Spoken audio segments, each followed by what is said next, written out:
Jaron Jarvis Channel, Top 20 Scary Stories of the Day from Reddit nosleep. 2018-09-28. Story 1, I knew a girl who had beautiful wings. Back in college, I worked for a chain of what my mom called playhouse pizza parlors.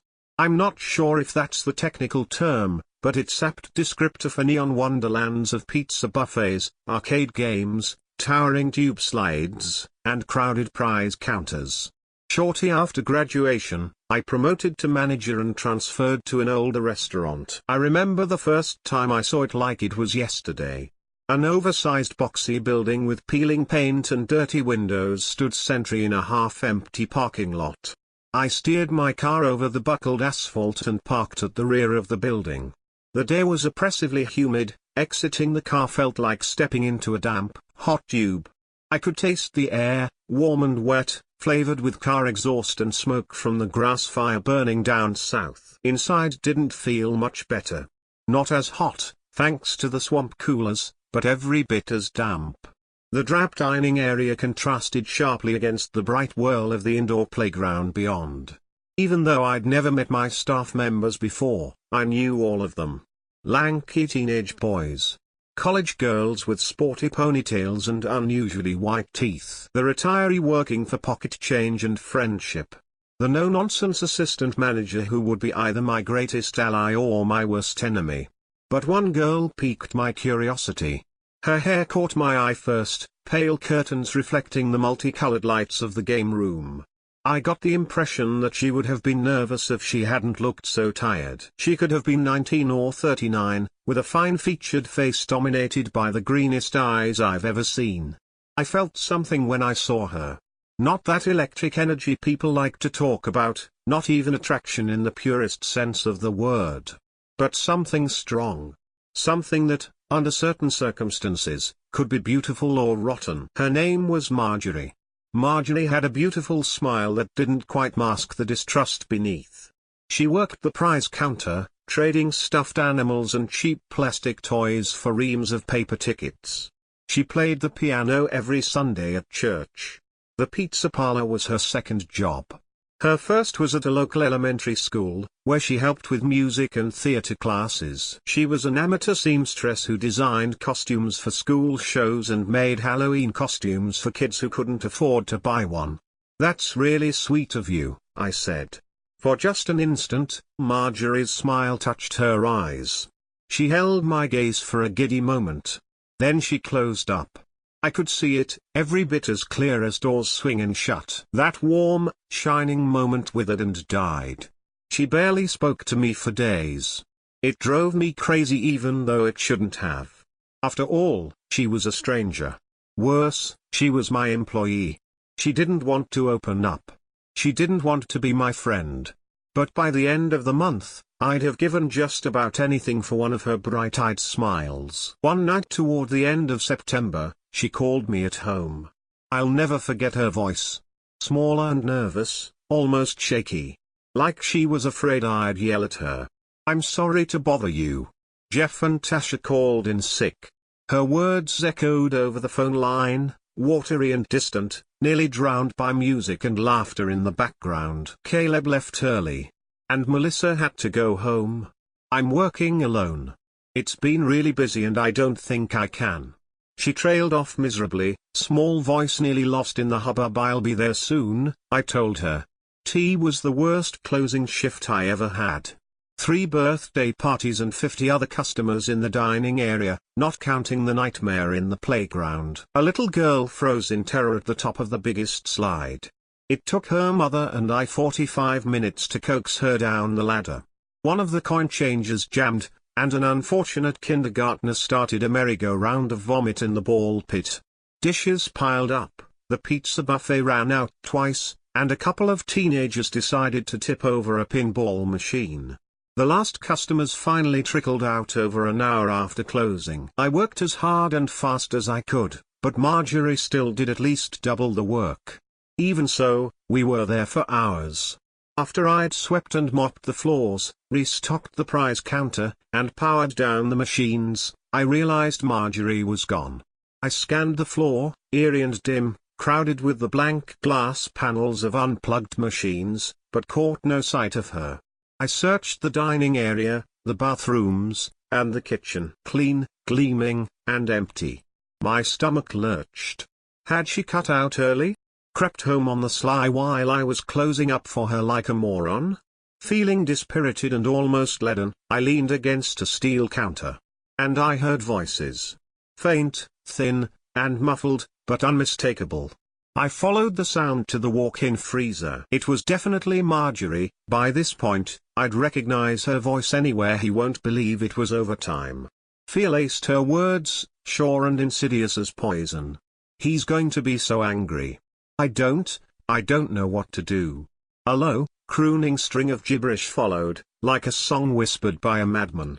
My skin began to crawl. Shut up, Marjorie moaned. The voice continued, rising like a cold wind. For once, please, just listen like you promised and shut up. More nonsense syllables, strung together in a broken melody. My head suddenly felt light. Everything around me looked jagged and bright, verging on unreal. I won't let you. Never again. Her voice broke. I should have known. More of that broken, nonsensical melody. Marjorie laughed miserably. Stop it. Stop it. Stop it. That isn't why I wanted you here. Please just. She broke off suddenly. The mad little melody continued, broken and almost inhuman. Then Marjorie screamed. The sound coursed through me like an electric pulse, shattering my paralysis. I barged into the freezer. Marjorie stared from the corner, wide-eyed and open-mouthed. And she wasn't alone. A body, dull white like dead fish, jagged and bony with too many joints, clung to her back. Round black eyes glittered over a lipless slash of a mouth. It shifted weirdly and broke apart, unraveling like threads pulled from a sweater. Thinner and longer they became, glimmering like moonlight made solid. Then they reared up like conjoined cobras and slid into her mouth. When the last rope of light disappeared behind her lips, Marjorie spun around and threw up. What was that? My voice shook wildly, issuing without any conscious effort on my part. I felt sick, possessed with the whirling, overbright dizziness of a fever. Marjorie? What was that? It comes out when I'm afraid, she answered. But what is it? What is it? Something bad. If I'd been in my right mind, her tone probably would have made me angry. She spoke as if to a child. Something I have to control, even when I'm scared. But what is it? What is it? When I was a little kid, she said, I had a cousin. He tried to hurt me. I was so scared. I can't even. She trailed off and covered her mouth. Her shoulders shook. When she spoke again, her voice was almost too soft to hear. The thing you saw. It came out of me, out of my pores. And it shoved that boy into a river. When he tried to climb out, it held him under until he drowned. I don't understand. This wasn't fair. I was barely listening, and I knew it. But it was better to babble than to hear something I didn't want to comprehend. I don't understand, Marjorie. When I'm afraid, it comes out. If I don't control it, if I don't keep it jammed down, it kills what scares me. I have to control it. It's my burden. My demon. And I know you're not religious, but that's what it is. A very real, very bloodthirsty demon that pretends to help, but only kills. I let it out anyway sometimes, when I'm weak. She extended an arm and pulled her sleeve back, revealing a neat ladder of half-healed cuts and brutal scars. This is what I do to punish myself. To remind myself that I can't be weak. She watched me for what felt like a long time. I stared back at her uncomprehendingly, waiting for that white monstrosity to rise from her skin like mist and coalesce into that hideous form. It didn't. After a while, Marjorie cleaned up her own vomit while I stood there, crying. Then she walked me to my car. The warm night air carried the fresh, wild promise of a thunderstorm. It cleared my head as effectively as a cold shower. I drew a deep breath and looked up, focusing on the deep violet clouds quilting the sky. Good night, she told me. Don't be scared. I drove away without a word as rain began to fall. Only when I was home, shivering on my couch and fighting back tears, did I wonder what Marjorie was afraid of. Marjorie came in the next day caked with so much makeup that she looked like an aging ventriloquist dummy. The thick layers and skillful contouring weren't nearly enough to hide her swollen jaw. We didn't speak for weeks. The mutual silence hurt me in ways I didn't understand, ways that made me feel frustrated and stupid. That changed on a slow, rainy evening in mid-October. Marjorie practically thrummed with anxiety. I don't think she so much as looked at me the entire shift. Whenever I came too close, she skittered away and pretended to survey the rows of stuffed animals. I knew something was coming, but not what. I kept thinking of that glimmering monstrosity, breaking into pieces and forcing its way down her throat. And then I thought of her swollen, makeup-caked face. Finally, she cleared her throat. I looked up sharply. She was staring at the stuffed animals again. Neon lights reflected off her white blonde hair, ethereal and lovely. When she spoke, I had to strain to hear her. I have a question. It's a weird one. I'm sorry. I make costumes. Mostly for school plays and kids who can't afford them at Halloween. I remember, I said. You told me before. She took a deep, shuddery breath. I've been making a bunch. There are too many to fit in my apartment. My boyfriend, my heart plunged to my feet. But why? I already knew. I'd known the moment she came into work with concealer-caked black eyes, doesn't like them. At all. But it's almost Halloween, and I made a lot of promises to a lot of kids. So I wanted to ask, can I store them here? Maybe in the break room? Sure, I wanted to say, but only if you tell me what the hell is going on. I felt betrayed, somehow. I'd been with her when she was afraid. I'd seen her secret, that white horror crawling into her body. I had no choice but to see it. I'd been scarred by it. And she wouldn't even acknowledge it. Sure, I said. If you want, you can use my office. She finally looked at me, so obviously shocked it would have been funny under other circumstances. Then her face broke into that smile. The wide, sincere one that touched her eyes and made them glow. And for a minute or two, I didn't care about throat demons or abusive boyfriends. Marjorie brought a trunkload of costumes on her very next shift. I helped her hang them in my office. Most of them were, indeed, for children, bumblebees and fairy princesses, superheroes and zoo animals. Detailed and well made, but not awe-inspiring. One piece, however, literally took my breath away. It was a pair of breathtakingly intricate wings. They were enormous, nearly as long as I was tall. Each meticulously lacquered feather practically glowed, emerald and gold, silver and ruby, diamond and sapphire. A dozen colors, shimmering like gemstones and precious metals. The sheer amount of work it must have taken left me dumbstruck. Lucky kid, I finally said. She smiled nervously. These are mine. The staff get to dress up, too, and I thought. I waited for words that never came. But that was typical. Marjorie always trailed off. Like her words weren't worth remembering. Like no one would listen to them anyway. I wanted to tell her it wasn't true. That I couldn't get enough of them or of her. But I didn't know how, so I didn't try. The next day, she asked permission to enter my office. I need to take the wings home tonight. Just to color match. She smiled anxiously. I'm making a dress to go with them. Visions of Marjorie in a slinky silver dress and glimmering angel wings danced through my head. I banished them as well as I could. Don't worry about it. You don't need to ask. Go in whenever you want. She took them home.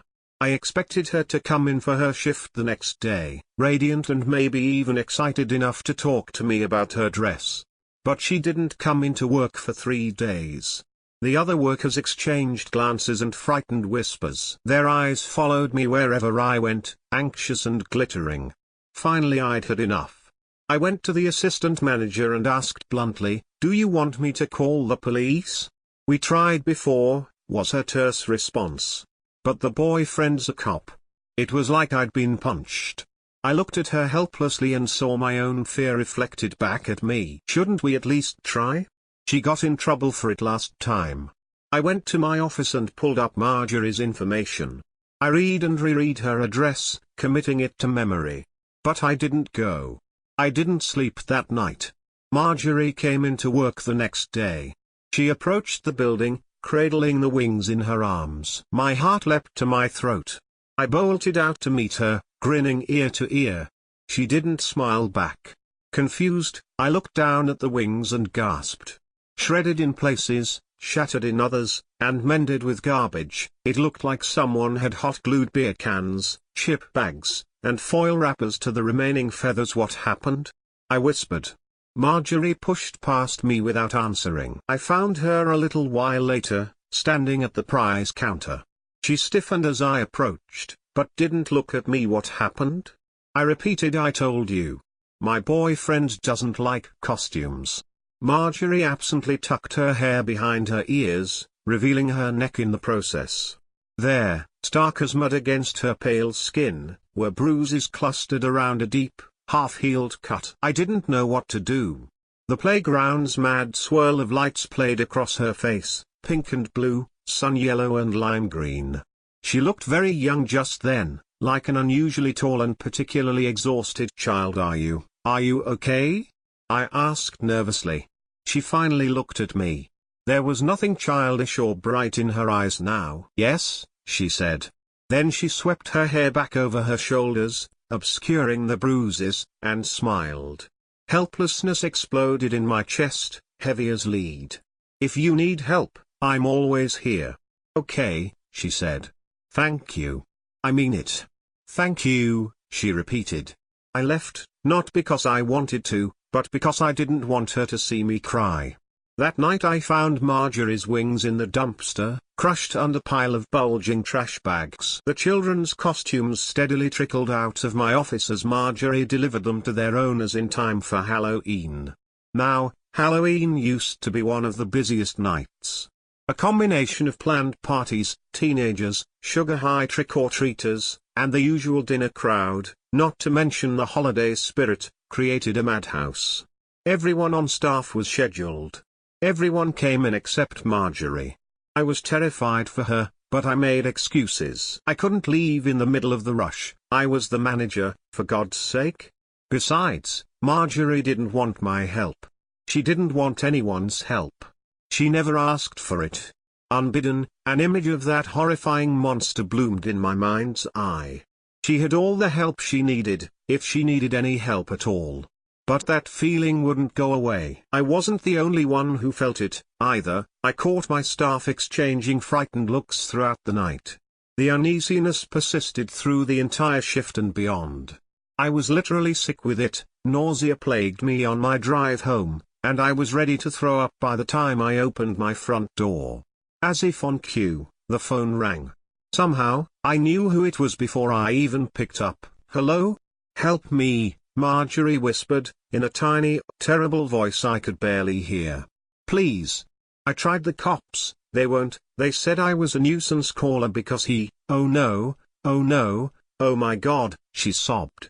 I heard a commotion on the other end, a series of thumps and thuds and a shattering crash. Under normal circumstances, her apartment was 20 minutes away from my apartment. I got there in 5. The front door wasn't locked. I burst in, struggling to take in the carnage around me. Overturned furniture, shattered glass, and blood, so much blood, spattered on the walls, puddles soaking into the carpet, plumes of scarlet splashed across the ceiling like an abstract masterpiece.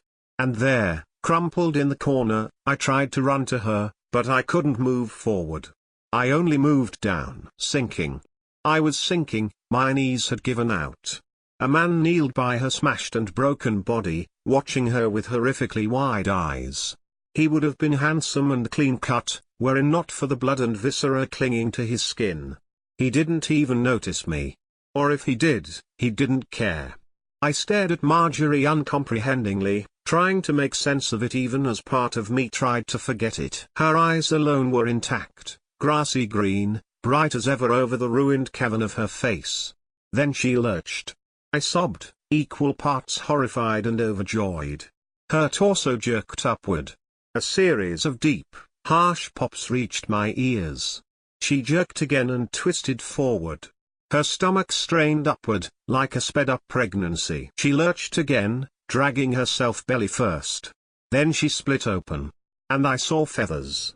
Silver and gold and ruby and emerald and diamond and sapphire, and more, jagged aluminium and multicolored foil, candy wrappers and plastic bottles.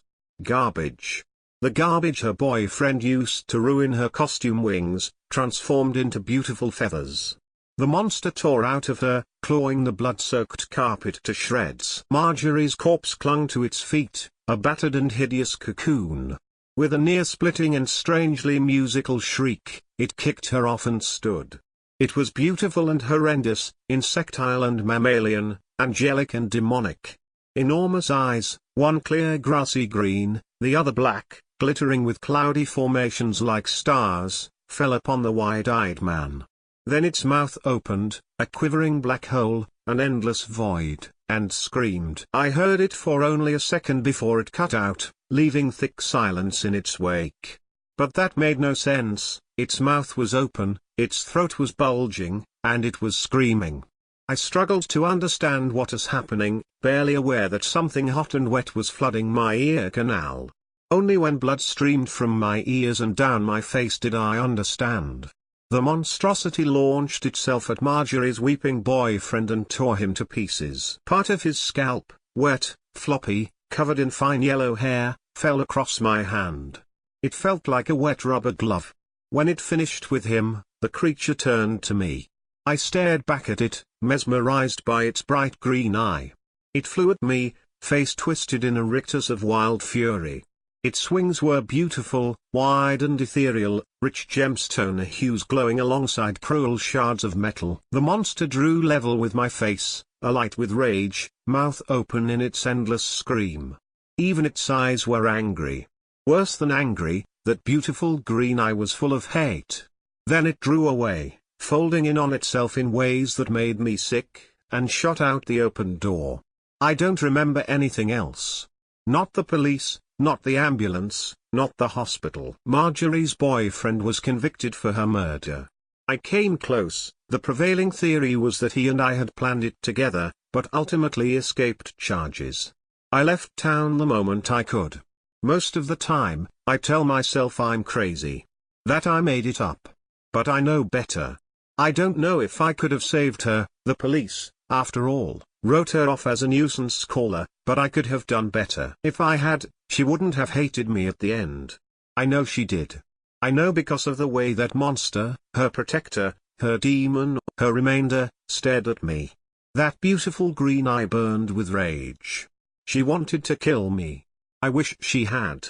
If I had done better, if I had not failed her, maybe I'd feel differently. Maybe I'd even be with her, wherever and whatever she is. Or maybe I'd just be dead. Either way, I feel like I'd be better off. Story 2, I began looking into unsolved murders. These were the last moments of Smiling Jane Doe. At no point during the night was she more than a half-mile from the police station, but the park was thinly lit, and the road snaked through forest in both directions. I took a personal interest in her story after I learned about how badly her body had been mutilated. The details continue to flood in, and I am still working to tease apart the evidence. What is undeniably clear is that a killer still roams free. He is out there somewhere, and he is stalking new victims in the neighborhoods that I call home. For this reason, I can for now only insinuate many of the things that I know. To reveal certain details would be to paint a target on my own back, and so they cannot be shared here. With that said, here are the facts as I understand them about the night that Smiling Jane Doe died. They named her that way because her lips had been peeled away with a blade. It was her bared teeth, glinting like wet porcelain in the dawn's light, that first drew the attention of the jogger who discovered her body. The park where she died is a famous one, and Smiling Jane Doe was not the first woman to be murdered there. I fear putting too fine a point on the location of this place, so let me just say that this park is located inside my nation's capital. You have likely heard this park's name before. Locals will be glad to tell you about how the unlit roads wind deceptively through the wilderness here, and how those same roads become especially treacherous at night. They might also mention how the bridges arc high over the lower roads beneath them. These are the sort of bridges that make push and fall murders appear neatly like suicides. Smiling Jane Doe was from out of town. She was likely in the city that weekend just to take in the sights.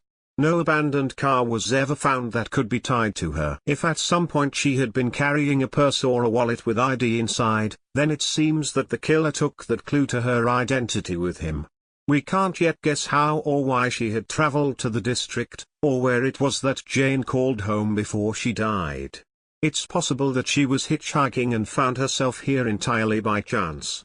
Or instead, Jane may have been visiting this place deliberately. Maybe she traveled here with a happier purpose in mind for herself, and she simply remained outside a little too late after dark. Here are the events of that night as plainly and as accurately as I can describe them. Smiling Jane Doe tried to flag down a car that was traveling through the park at approximately 10:40 p.m. The car's driver was a female in her late 30s, and this crucial witness unfortunately continued down the road without stopping her vehicle. The driver would state later that she barely saw Smiling Jane Doe there in the darkness, and did not notice her until the victim was close enough to narrowly avoid being hit by the car. In this particular park, and especially at that time of night, no driver can be judged too harshly for refusing to stop for a stranger. After all, carjackings sometimes begin with the false premise of a woman in need of help. Our witness driving past was a mother of 3 young children. I hold no ill will against her for making that choice. As the car disappeared around a bend in the road, Smiling Jane Doe fled instead into the thickly wooded forests of the park. She was trying to lose her attacker, and the dribbling trail of blood across the road indicates that her pursuer had already made some progress in causing her harm. If she had pressed a little farther into the woods, she might have caught the lights of the consulate buildings on the far side of the park. There were security personnel there, and they were surely keeping watch all night. They could have saved her easily, had she just made it far enough to be seen. Unfortunately, at some point Jane Doe doubled back the way she came. I believe she did so in an attempt to lose her pursuer. The night would turn out to be a litany of heartbreaking moments in this way. Jane Doe came so close to salvation more than a dozen times, but split-second decisions are rarely the wisest ones. This is especially true when someone is in mortal terror. Smiling Jane Doe squandered her chances to survive, and each time she did not realize what she had done. Any one of us might have suffered precisely the same streak of bad luck, and especially on a night like that. She found more winding road as she pressed through the trees, but she could not guess where she now stood in relation to the rest of the twisting roadways in the park. Jane followed the path to one of the park's elevated bridges. As I mentioned before, these bridges loom fatally tall over the ground beneath them. They are the kind of structures that can make murders look like accidents or suicides. It was at this point that Jane spotted an ambulance speeding over the bridge from the opposite direction. She attempted to make the vehicle stop, but the ambulance was already responding to a critical situation on the northwest side of the city. It continued on without her, and would soon arrive at the scene of another gruesome homicide. I believe in fact that Smiling Jane Doe's killer had 2 victims that night, but the details of his earlier murder are a story for another time. For now, I intend to honor Jane Doe by somberly describing the facts of her death alone. She was alone on the bridge once more as the ambulance sped away. I believe that Smiling Jane Doe then saw her killer approaching from the shadows. She likely considered jumping from the bridge, hoping perhaps to end the awful pursuit once and for all by plunging to her death. This assumption is supported by the bloody footprints that were found on the bridge's upper railings. Trace evidence suggests that she decided at the last moment against leaping. She continued on with footfalls that indicate a sprint. She was fleeing down the road. At this point it bears mentioning that Smiling Jane Doe was indeed barefoot, and that she was bleeding from her feet due to the loss of her shoes. I believe that our unknown killer confiscated Jane's footwear simply to torment her. Evidence indicates that he did a great many things that night which were intended to prolong the chase of his human quarry. I believe that our killer caught up to Jane Doe several times before she reached the roadblock. He would injure Jane in some new way each time, or else do something that restricted her movement on foot. This is why he took her shoes. He let smiling Jane Doe continue attempting to flee at least 4 separate times. It sickens me to this day to consider it. The DNA evidence collected from Jane Doe's body indicates that she met 2 distinct assailants before her death. It is my theory that after fleeing from the bridge, Jane Doe found a pedestrian walking along the dark road in the opposite direction. I suspect that he was moving up the road and toward the bridge when she found him. Jane Doe must have begged him for help, and I can only imagine the horror that she felt to learn that the pedestrian was in fact an accomplice of the killer. From the psychological profiles, I feel confident that this second man toyed with smiling Jane Doe before revealing that he understood exactly what kind of peril she was in. I believe that he restrained Jane Doe, and allowed the killer to catch up to her once again at his leisure. It was at this point that our killer mostly likely carved out her eyes. Police reports indicate that exhausted road flares were found on either side of the road from where the mutilation of smiling Jane Doe likely began. This would imply that the killer and his accomplice built a fake roadblock, probably in passable imitation of a city-authorized detour. They were preventing traffic from flowing naturally through the park. In doing so, they ensured that no witnesses would enter the road where they tormented Jane in her last moments. The spirals and aimless trails of dried blood at this location imply that our killers allowed Jane to continue trying to flee from them. They let her keep attempting to save her own life for most of another hour. Now blinded, Jane could not navigate the dense underbrush and trees. If by some chance she managed to wander too far up or down the roadway, it would be a simple matter for either the killer or his accomplice to shove her back towards the center of their sick arena. On the night that I learned most of these details, I remember praying that there was nothing more to be discovered. I asked God for my research to prove that she simply bled to death there.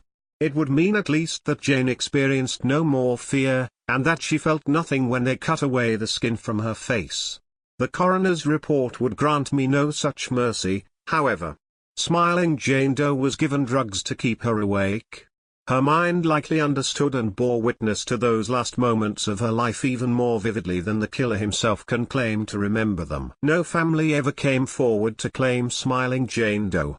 How could anyone guess that their daughter had ended up that way? If you were told, could you even accept it? I went to see her in the city morgue before she was incinerated. Ever since then, I have worked daily with investigators to bring her killer to justice. What was done to her cannot go unanswered. The details I have excluded here have been excluded deliberately.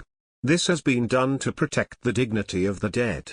There is more yet besides that remains unknown, even to me. Let it be known, I have absolutely no plans to take my own life. I do not intend to die in a certain park that will not be named, but can certainly be guessed. If I am found dead in that particular park, then it means that the killer has learned something about me before I was able to learn something about him. I don't intend for that to happen, though. I will do my best to outwit him. There are far too many unhappy ghosts in that strange patch of wilderness already, and I do not wish to join them. By the grace of God, may my work help smiling Jane Doe find peace. Story 3, My brother committed suicide and now I know why. I hear the gentle press of a button, as I watch him set the recorder on the table. The man in front of me reaches for his paper cup of coffee and puts it to his lips, taking a drink. I watch as some of the coffee drips off his graying mustache as he sets aside his coffee. The man's heavy frame leans back into his chair, folding his arms across his chest. Now recording B. Hollander on September 28, 2018. Are you ready? Yes, I am ready. I gaze at the small box sitting on the table, thinking to myself, why would they want to talk to me about my brother's suicide? We were not even that close to each other. The only time we exchanged more than a few words were during the holidays when we were both at our parents' house. Now I am sitting across the table from a man because the last couple of emails my brother sent from his employer's laptop was to me. Just for the record, this is not an investigation into what happened to your brother. This interview is solely to provide some understanding of what led to your brother's mindset and why he took his own life. Our employer is very curious about what led to the unfortunate event. Do you understand and consent to this interview? Yes, I understand, and I consent to this interview. When was the last time you spoke to your brother prior to his emails? The last time we had spoken was at our younger sister's wedding, which took place in May. What did you two talk about when you saw each other?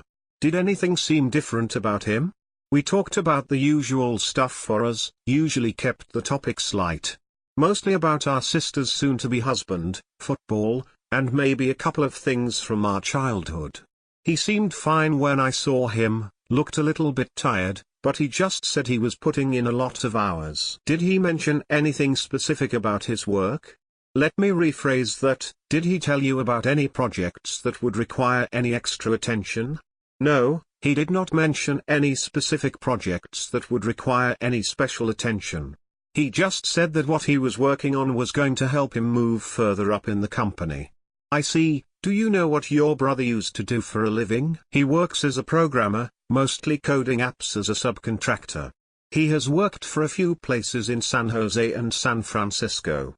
You were the first steady work he had ever had in. Would you say you and your brother were particularly close? That is a weird question to ask me. I mean, what does it matter what type of relationship we had or whether we were close to one another? I mean no harm in my questioning. The company that I work for is looking to understand what led to the unfortunate death of your brother. We have never been particularly close to one another, the only time we see each other is holidays and big family events. We don't even call each other on our birthdays. Would you call the relationship between you and your brother strained? I would call it the relationship of two brothers that hardly had anything in common. I still cared about him very much even though we hardly ever spoke. I started to worry when he started to send me those yes, the emails, Mr. Hollander. I've read a few of the ones he sent from the company's devices. The last couple seemed like a very paranoid man typed them, very outside of his character, wouldn't you agree? They didn't sound like him. He seemed like he was having a nervous breakdown. The man pulled up a small briefcase and popped it open on the desk. He rummaged through it for a moment and pulled a manila folder out. The man leaned toward the folder looking at a few different pages. I sat silently and awkwardly watching as the man pulled a few sheets from the folder, sliding them to me.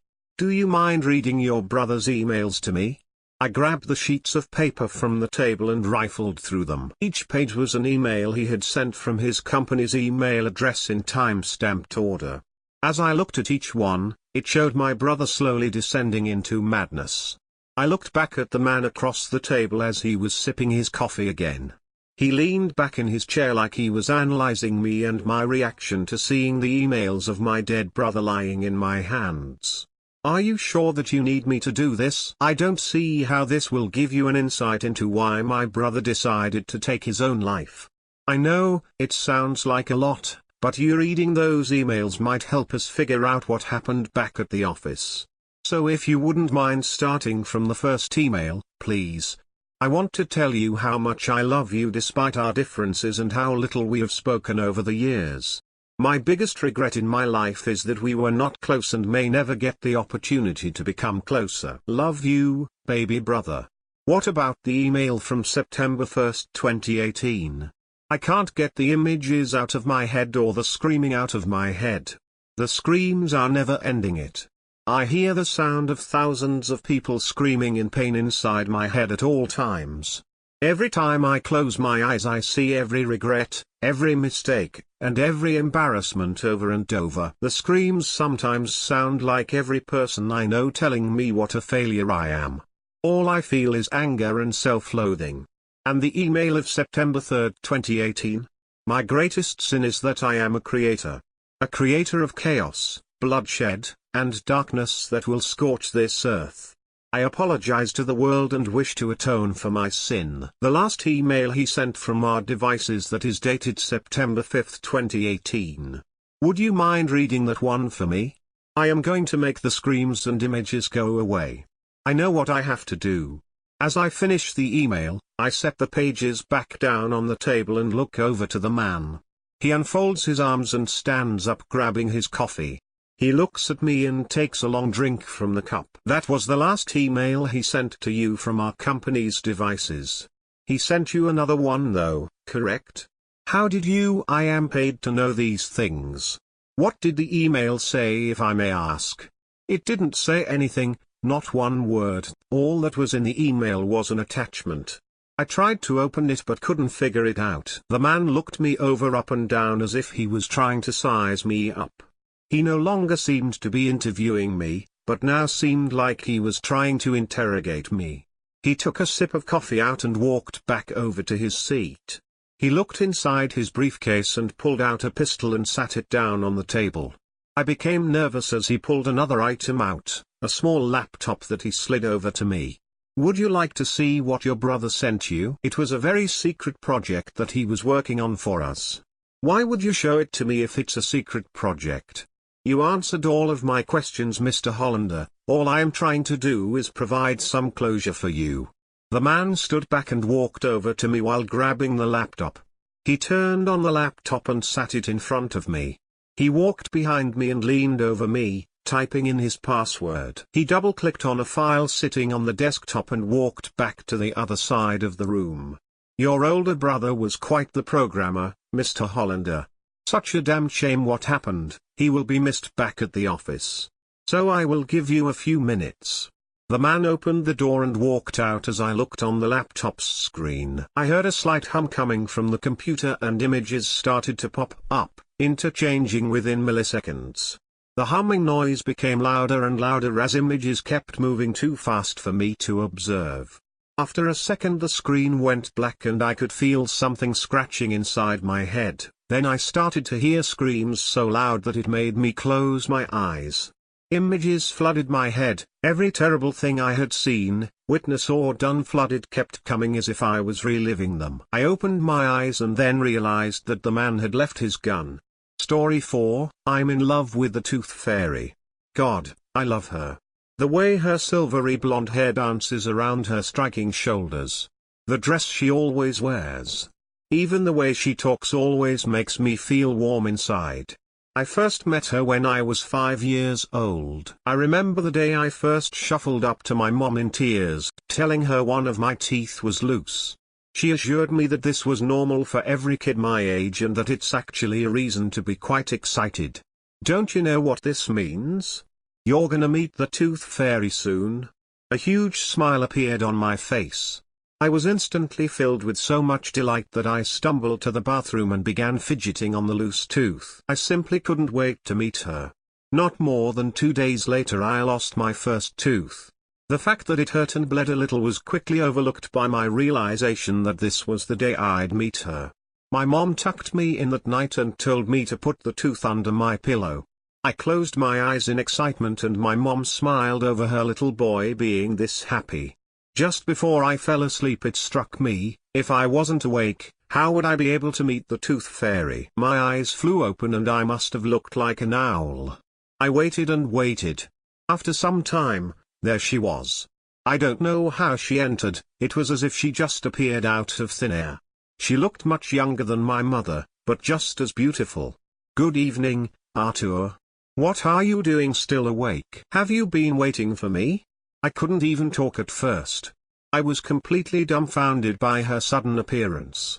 She looked at me curiously, like I was an animal at the zoo. "I think you may have something for me, don't you?" she asked inquiringly. "Why yes, of course," I stammered as I buried my hand under my pillow to grab my tooth. I proudly presented it to her and she grabbed it longingly. I expected her to have a little rattling pouch full of teeth that she collected this night. I winced as she, instead of putting it somewhere safe, grinded it to dust with her teeth and swallowed. This was my first time meeting her after all, so I didn't want to make her mad. I just sat there, saying nothing. "I like how you taste, Arthur. I hope we meet again soon." She muttered, "Oh. And look under your pillow. I left you a little something." I blinked, and she was gone as quickly as she appeared. I was heartbroken. She seemed so friendly and inviting, that I even overlooked her strange way of disposing of the teeth. I once again lifted my pillow and sure enough, I found $1 in place of my first tooth. This became a tradition. Each time I'd notice a tooth wiggling even just a little, I'd do all I could to make it looser. My mother grew more and more worried at me losing teeth at this pace. One day I even lost 4 teeth. Well, lost one and pried the other 3 out with the back of a hammer. I was longing for her coming back and covering me in her warm aura that always made me feel so good inside. Then the day came, when I lost my very last baby tooth. I completed my usual routine of placing said tooth under my pillow and waiting. Sure enough, some time later she arrived again. "Tooth fairy, I don't wanna lose you." I sobbed. "What are you talking about, Arthur? As long as you have teeth to lose, I'll keep coming back." She grinned. "That's what I mean. This is my last, I can't give you any more." All of the sudden her face went stern. "Nothing for me to eat, no visits. That is the rule." She ground up my last tooth and was gone. I didn't see her for years after that. As I grew older, I knew I had to do something. This urge to see her again grew in me. I needed to feed my love. And so I did. I see her daily now. She brings me so much joy. Who would have thought that tooth fairies don't specialize in teeth? I'll have to find another victim soon, though. There isn't much left of Mother. Story 5, I am a rural police officer and I have things I need to tell. Now, formalities. I am a sergeant in Saskatchewan RCMP, have been for nigh on 6 years. I have seen some wild things, but who hasn't? The difference, come when you see these things then disappear for days at a time. I have been on here a while and seen other police/SAR stories, so any similarities is purely coincidence, or the same thing happening across the map. Saskatchewan is province in Canada for those who don't know. It is mostly farmland, well, what isn't forest of river. Part of the area I and my partner Jay cover is a large valley that runs for almost 50 miles. I'm a farm kid so I use miles instead of kilometers, but the rest is pounds and feet, to the South Saskatchewan River. The nearest large town/city that I feel comfortable naming is Saskatoon. Weird stuff has happened there as long as white people have been recording it, maybe even longer. Anyway, on to the story, eh? It was a standard July night at about 10 p.m., so it was still light out. Someone called in about a vehicle in the ditch and empty. 10 to 2, this is dispatch. Go ahead, dispatch. We got a report of a crashed car on road. Car said to be empty. Alright, we'll head that way. 10 to 2 out. We were about 2 miles away, so it was about a 5-minute drive. Speed limit on the gravel roads is 80 kilometers per hour. 50 mph for the rest of you. As we crested the hill to go down into the valley, we saw a string of lights along railway. They stayed there for about 30 seconds then vanished. Think it's the Banshee? You buying into that bullshit, Jay? Hey, that bullshit is my heritage. Oh right, I forgot Mr. 1% native blood. As we got to the car, I noticed that there were no tracks leading from the road to the car. This was mid-March, so it was muddy as hell. Dispatch, this is 10 to 2. Go ahead. 10 to 2. We just got to the car, no driver in the car, but it's still running. We're gonna go check it out. 10 to 4. We circled the car. It was in perfect condition, not even a speck of mud. Aside from the driver door being slightly ajar, it was like this thing was sitting in a parking lot. Guess we better look around for the driver. We walked about 20 feet into the tree line, nothing, not even a broken branch. It was at this point I noticed a sound, like something walking just behind us. Now I have been on no sleep for a few months, so my mind started going crazy. Wendigo, rake, skinwalker. I motioned to Jay to make a wide circle around back to the car. We split and walked about 10 feet forward at about a 45-degree angle from where we split. Then we turned and headed for the car, away from each other for about 15 feet before starting to converge back towards the car. It was at this 15 feet that I heard something run, then Jay scream for half a second before silence. I know it sounds cold, but at this point I sprinted to the car. Dispatch, this is 10 to 2. Go ahead. 10 to 2. We need backup and medical out here. We have an officer down. I repeat, officer down. 10 to 4, backup is on its way. I grabbed the biggest thing I had, a 12 gauge, ripped the door open and used it as a support to aim into the tree line. That's when Jay walked out of the tree line, but it wasn't him. Jay had been shot 4 years ago. It changed the way he carried himself. Not enough to notice, but enough so that if you knew he walked different you would notice. If he walked normal, stop right there. What do you mean? It's me. I can see through the bullshit. Stop right there. Who or whatever this thing was stopped and looked at me like a dog does, with its head cocked to the side. Then it changed. The only thing I can compare it to is the wraiths from the Witcher game series. If you don't know what I mean, go look it up. I immediately put the shotgun back in the car. I knew it wouldn't help. I slumped down beside the driver door. I figured, this is the end. Killed by a fucking ghost. A few seconds later a woman appeared in front of me. Just an ordinary woman, nothing special. What's wrong? She asked me what's wrong. I'm about to die. Die? Oh, I've never hurt a soul. Where's Jay then? He's alright. He just passed out from the shock of seeing me. Oh, alrighty then. So that was that. I sat there for a few hours talking to something I have never heard of before, a render. Far as I have found, this thing doesn't exist in any folklore anywhere. I found out that this entire valley is filled with strange, non-malevolent things. Things that normally would skin you alive. Wendigos, rakes, skinwalkers, Leshens, etc. Anyway, I think I have kept you here long enough. Just tell me when and I'll start time again. Be warned though, when I start it, you will be knocked out. Okay, thanks for not eating me or something. And just like that, blackness. Me and Jay were found unconscious around our car, no crashed car in sight. I never told anyone about the render, whose name was Becky, oddly enough. No one knew how we ended up knocked out. But, the strangeness was just starting. This took a lot longer than I planned to get out because of my shift times, so I probably won't be post more than twice a month. Regardless, if you liked this, tell me and I'll get to work on the next one. I don't want to make a series no one likes. Thanks, see you next time. Story 6, a ghost tour took me to a serial killer's old house. The Stanwyck ghost tours used to be a tradition in my hometown around Halloween.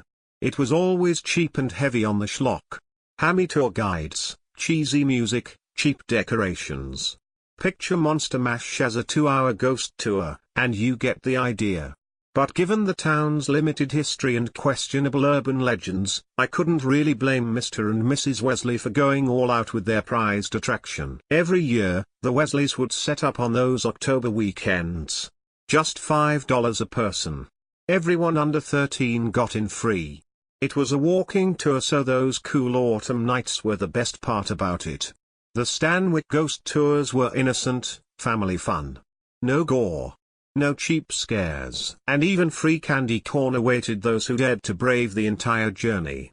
And the sights were glorious. There was the haunted cemetery on Sharber Road. Or the Crane House, which was home to a local murder no one except the Wesleys had apparently ever heard of. For all its weaknesses, I loved every second of those tours. They were the one bright spot in a childhood that wasn't the best. For me, the spirit of Halloween was embodied in those 2-hour walks. And everyone in Stanwyck loved the Wesley tours. Until the murders happened. To this day, no one has ever really determined the motive or the reasoning for why Jack Bates did what he did. He was a young man. Barely 20 years old at the time police uncovered his dark secret. Somehow, Jack had been pulling off kidnappings, torture, and murder in this small town for years. And all of them happened inside his mother's house. The police even said they found a body inside each room. As if Jack was determined to build a crypt inside the modest one-story home.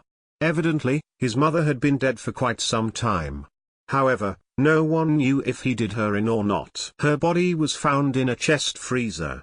Possibly from natural causes. Maybe from homicide. And we never got a clear answer. Jack Bates hauled ass out of town before they could ever nab him. Before anyone could get any answers. And we likely never will. It's been 25 years since all this went down, and to this day, Jack Bates has never been found. He's still on the loose out there somewhere. And for whatever reason, Stanwyck acted like he still walked amongst us. When he left town, so did all the Halloween fun. Curfews were enforced. The scariest haunted houses and Halloween decorations were taken down after they were thought to be in bad taste. And the Wesleys' ghost tours faded away. Halloween had become sanitized. And it stopped being fun. I'd always considered myself lucky that all this happened right before I left for college. Thankfully, Jack Bates hadn't stolen my childhood. My Halloweens were safe from the hysteria that swept through our little town. To say the ghost tours stuck with me would be an understatement. I cherished them. Maybe part of that was due to not coming back home to Stanwick very often anymore. Nostalgia can be a hell of a drug, you know. Of course, the older I got, the more I thought about those Halloweens I spent making the rounds downtown. Hearing Mr. Wesley's horrific Boris Karloff impersonation. All those non-stop Halloween pop tunes the Wesleys would play for us. Monster Mash, Thriller, Werewolves of London. And obviously, Don't Fear, the Reaper. All these memories remained embedded within me. One of the few good things I could remember from that boring town. I can't really say what drove me to finally return home. I had no family left in Stanwick. Hell, I didn't really have any friends to begin with. I suppose the appeal of going back near Halloween finally drove me back to my hometown.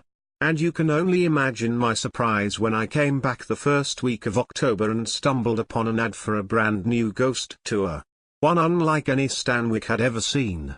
A guided tour through the abandoned home of Jack Bates. Holy shit, I thought. Apparently, that whole bad taste movement of the early 90s had eroded in the years since I last visited. The ad mentioned the guide would be carried out by a man named Jackson Bateman. I guessed he wasn't related to the Wesleys. Hell, I didn't even think they had children. But this Jackson character certainly shared their flair for the dramatic. I mean Jackson Bateman. Come on, why not just call yourself Jack Bates Jr. at that point? I couldn't resist this tour. I couldn't betray my inner child. Yes, I caught flack from my girlfriend. What are you thinking, Jim? She would say. That sounds stupid. But I had to make this pilgrimage. And to think I was gonna be a part of the very first Jack Bates tour. It was too much to pass up. I left Sherry back at the motel. I knew she wouldn't wanna take this journey with me. So I went alone. Like I did during my childhood. There wasn't much glitz or glamour when I made my way to the old Bates home. Outside of a small sign promoting the Jack Bates Death Tour, I didn't see any jack-o'-lanterns or hear any spooky music. Nothing like what the Wesleys used to do. There was no hokey Halloween antics. Even though the Bates house itself was in town, it always seemed really isolated and creepy. All the neighboring businesses were closed, but even the other houses out here were pitch black. Like this Jackson Bateman guy had paid everyone to clear out for the night. Hell, even the street lights seemed dimmer. For that matter, the Bates house still looked the same. There were no decorations up. It was dark as night inside. Apparently, Jackson or his helpers hadn't put any effort into restoring the place. And maybe that was the point. I saw a small congregation standing on the wooden front porch. All of them looked about as confused as I did. I made my way up the rickety stairs. Outside of the casual chitter-chatter, I only heard a stray hooting owl or two. No Monster Mash. Then again, the silence only increased the scene's eerie tension. On the porch, I stopped next to two teenage boys. They seemed like total shitheads. Neither of them could have been over 16. They were giddier than a bunch of kids about to see their first horror movie. And I guess going inside the home of Stanwick's most violent resident was probably the closest they would ever get to living a real-life slasher flick. An all-American college couple stood near the tall front door. They were good-looking and seemed to be just looking for a thrill. Aside from them, I also saw a dull middle-aged couple. They looked like married suburbanites. Definitely not the typical clientele for this kinda shit. It looked like it was just us. 7 people on opening night. And I was the only one who came by themselves. Typical. As we waited in the dark, my eyes strayed toward the old door. Besides the crude graffiti marking it, it looked like all sorts of scratches and marks covered the harsh wood. There were decades of wear and tear on it. To my surprise and to everyone else's, the door swung open with a flourish of a creak. And there he was. The man of the hour. Our guide, Jackson Bateman. He lacked the Wesleys' cheesy playfulness. There were no capes or costumes. Just a middle-aged guy in a t-shirt and jeans. A regular Joe. I didn't hear anything coming from inside the house either. Certainly didn't see much lighting. "Y'all here for the tour?" Jackson said in a calm southern drawl. A confident tone. Everyone grumbled and nodded in agreement. "Well, come on in," Jackson said. He pointed a flashlight at our faces. "Let's get this party started." And then we entered. I did my best to stray toward the back of the line, but the creepy Stepford suburbanites lagged behind like clueless tourists. "First stop's the living room," Jackson announced to us, his voice serious and the opposite of a carnival barker. A heavy draft flowed through the house. It wasn't that cold outside, but it seemed like the Bates home had been preserved with a permanent Halloween wind chill. The battered wooden floor groaned beneath our feet as we followed Jackson's beam of light toward our first stop. "As you'll know, Jack Bates went missing in these parts well over 20 years ago," Jackson informed us. "Wasn't it around Halloween?" one of the smart-ass high schoolers asked. I could tell he was a real know-it-all. Probably a gore whore who ate this true crime shit up like candy. "It was, indeed," Jackson replied. October 18th to be exact. I wondered if anyone else would bother to question Jackson's accuracy on the subject. But apparently not. Then again, I was glad. You gotta go with the flow with these haunted house shysters. Even if you suspected their knowledge wasn't 100% accurate. Upon entering the living room, portable lamps cut on immediately. It gave us just enough light without killing the creepy mood. A campfire light, if you will. There wasn't a whole lot of furniture in here, but the main attraction of the room certainly caught everyone's eye. A female mannequin lied in the center of the room, positioned as if she were on a mortuary slab. Her arms were sprawled out, a puddle of redness beneath her. Her dress was torn. Her chest carved open with rough precision. Loads of plastic organs and presumably fake blood covered the deep slice. Even with a blank expression, the mannequin looked to be in tormented pain. Like the spirit inside her was calling for help. And these weren't just cheap mannequins either. They were detailed. The uncanny valley on steroids. Jackson shined his flashlight on her. Unlike the rest of us, he looked unfazed by the grotesque sight. "She was Jack Bates's first murder," he said. His voice steady as always. "Irina Crane." He stepped away from us and stopped right in front of the mannequin. It almost seemed like he was looking down at it with admiration. "He carved her organs out while his mama wasn't home," Jackson went on. His cold eyes faced us. "He met her at a party and brought her right here to this very room to slaughter her." "Is it true he ate her organs?" one of the little shits asked. I released a nervous chuckle. "No one else did know, I'm afraid not," Jackson answered. He shined the flashlight at me, instantly killing my stupid smirk. "Jack Bates wasn't a cannibal," Jackson went on. He gave us a creepy smile. That was a little too mainstream for him. He returned his focus toward that mangled mannequin.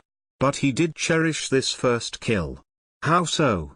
asked Mrs. Stepford.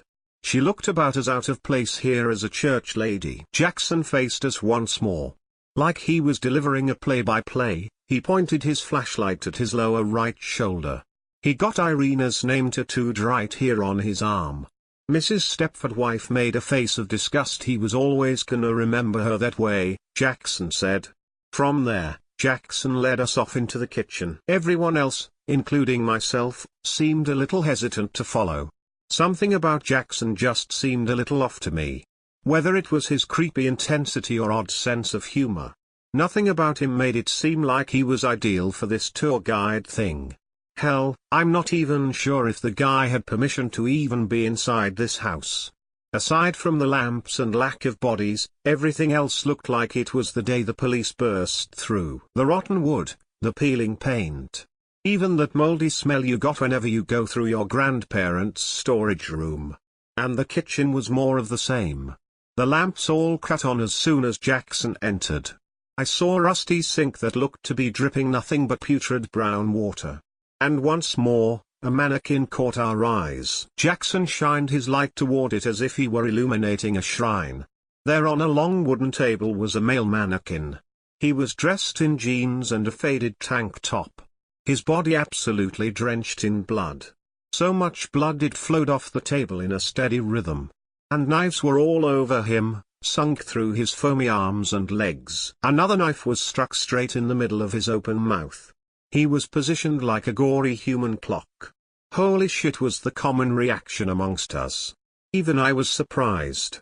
Somehow, Jackson had topped himself with this victim recreation. Steve McMurphy, Jackson said aloud.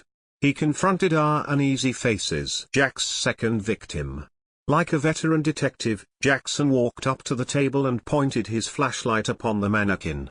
Steve had just moved into the neighborhood when Jack started stalking him. I thought I saw a fucked up smile on Jackson's face. He kept looking on at that mannequin with such reverence, moving his flashlight all down the body from head to toe. Like Jackson was enraptured by the sheer grisly sight. He brought Steve right here into the kitchen, Jackson said. He laid him out on the table and shoved all these knives right through him. He started with the arms and legs. And the whole time, he kept listening to Steve's agonizing screams for hours until 3 o'clock in the morning. And then what happened? One of the little shits interrupted. Jackson looked over at the teen and waved the flashlight toward the mannequin's horrified face. He put that knife right there straight through his mouth, Jackson said. That shut him up for good. Jesus, I thought. Jackson seemed to be almost amused by all this. The asshole was cracking jokes. Can we touch the bodies? Little shit number 2 asked amidst the awkward silence. I thought a harsh glare broke through Jackson's smug confidence. Absolutely not. He answered. Then once he saw everyone's startled reactions, Jackson seemed to hone in his sudden outburst. I mean no. He maneuvered his cold eyes toward Steve. I don't want anyone to disrespect the victims here.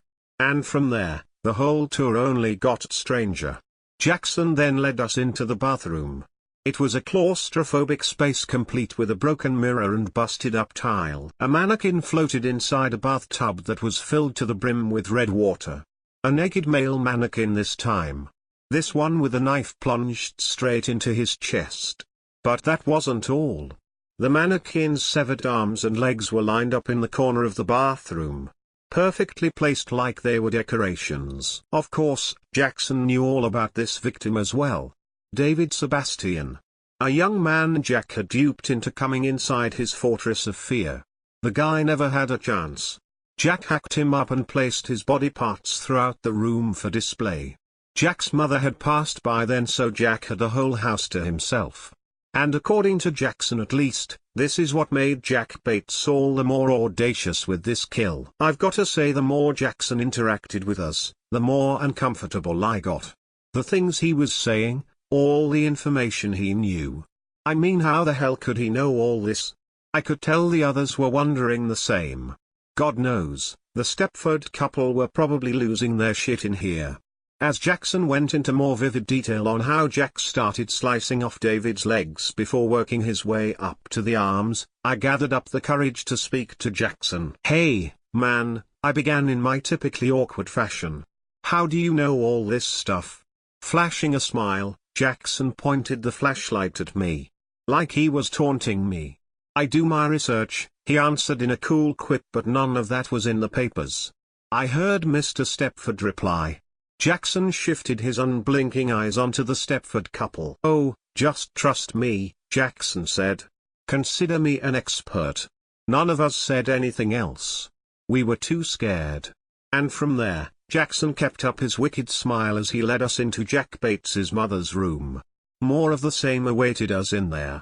There was a huge bed, of course, complete with sliced-up sheets and pillows. And a huge dresser stood in the corner of the room, nothing but jagged glass left for a mirror.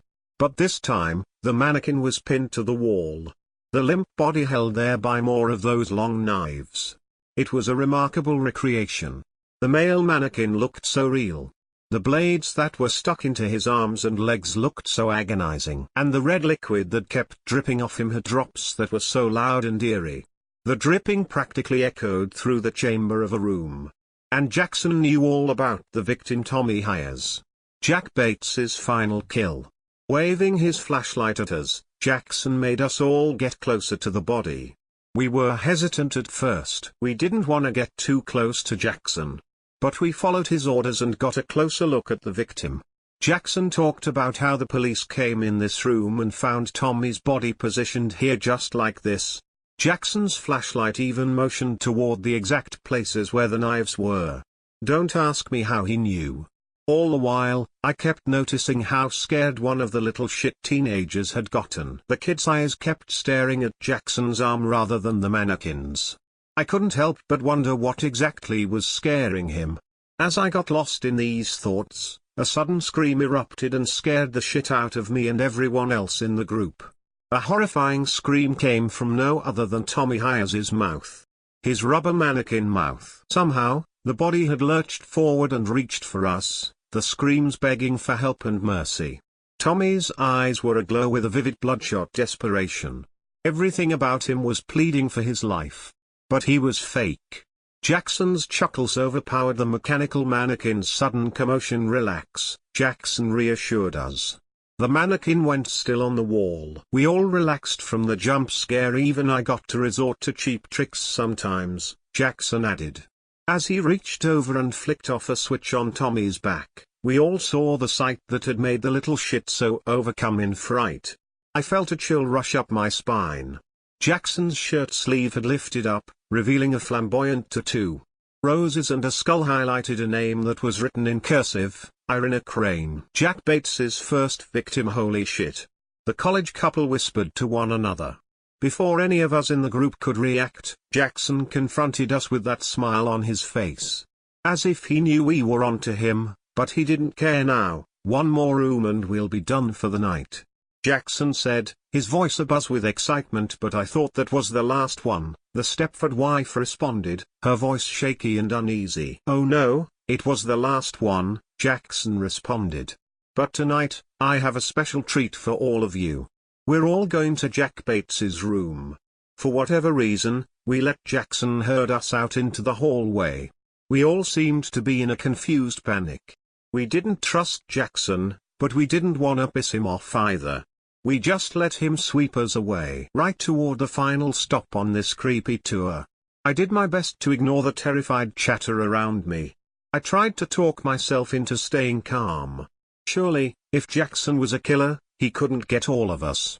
Hell, he wouldn't get away with wiping out an entire group on the first night of his damn ghost tour. Out of the corner of my eye, I saw Jackson pull his shirt sleeve over the tattoo as best he could. He was determined to hide it, I could tell. As soon as he turned to glare at me, I avoided eye contact. I hoped he didn't see me. I hoped he didn't know that we knew who he really was. But I knew that was wishful thinking. All we could do was let Jackson lead us into this final room. Jackson moved at a faster pace and went on ahead of us, disappearing inside the room. The Stepford couple stopped the rest of us right before we could go inside. They pleaded with us in that damp, dark hallway. Just use your freaking brains. Mrs. Stepford said to us in a harsh whisper. He's gonna kill us in there. As I listened to the others argue amongst themselves, my eyes drifted over to the bedroom doorway. It was wide open and beckoning me to venture into the room of Stanwyck, Georgia's resident serial killer. Finally, our bickering ended once the college girlfriend shoved her boyfriend toward the room. The hell with this, let's just go inside, she exclaimed. The shithead teens followed after them like peer-pressured freshmen. I exchanged uneasy glances with Mrs. Stepford before I too followed the crowd into the dark bedroom. I still debated whether we had made the right decision or not as I stepped inside. The windows were all covered up. The room more claustrophobia in this crypt. Only a few portable lamps and Jackson's flashlight provided us any solace from this staunch darkness. I strained to see a bed looming in the very back of the room. A wooden dresser stood right next to it. Gleaming off the lamplights were a sharp array of weapons on the dresser. All of them were lined up in a meticulous row. The tools of Jack Bates's trade. Several of the knives looked to be stained with a dark red tinge. Hanging on the walls were several framed photos. All of them of Jack Bates and his dearly devoted mother. The pictures looked to be from the late 80s and early 90s. But they were so well preserved. They represented a chronology of Jack Bates from childhood to college. In every picture, his beaming smile seemed to taunt me. His cold eyes as well. Cold eyes that were very reminiscent of Jackson's, I realized. Everyone stopped in the room, our eyes glued not to a mannequin but to an all-too-real human standing right in front of the bed. Jackson's back was turned to us, his flashlight and eyes locked onto the bed. He never said a word. So what happened in here? One of the shitheads stammered out. Jackson didn't respond. And he looked like he wasn't going to either. After all, there was no mannequin in the room. The journey in here seemed so impromptu compared to the rest of the tour. The group was silent and awkward. We all looked at each other, but we knew we were too chicken shit to say anything. I sure as hell wasn't going to. All I could do was look off at those framed photos. I realized Jackson must have hung them there himself. And that made me wonder. Where did he even find them? I always thought the police collected these photos. The Stepford couple began arguing with each other. Again. Look, I'll talk to him. The husband whispered no. His wife protested. The college-age girl held on to her boyfriend for dear life. I could tell by looking at her that she immediately regretted this decision. Just hold on. Mr. Stepford told his wife. He stepped away from her and approached the silent Jackson. From where I was, Jackson looked like one of his damn mannequins. Silent and still. Hey man, it's time to go. Mr. Stepford yelled at Jackson. One of the least imposing yells I ever heard. Jackson didn't turn around. His gaze remained stuck on that bed. Behind nervous eyes, I watched the confrontation unfold as Mr. Stepford stopped right behind Jackson. The tour's over. Mr. Stepford went on. Honey, let's go. Mrs. Stepford pleaded. Me and her made brief eye contact. Her arms were folded.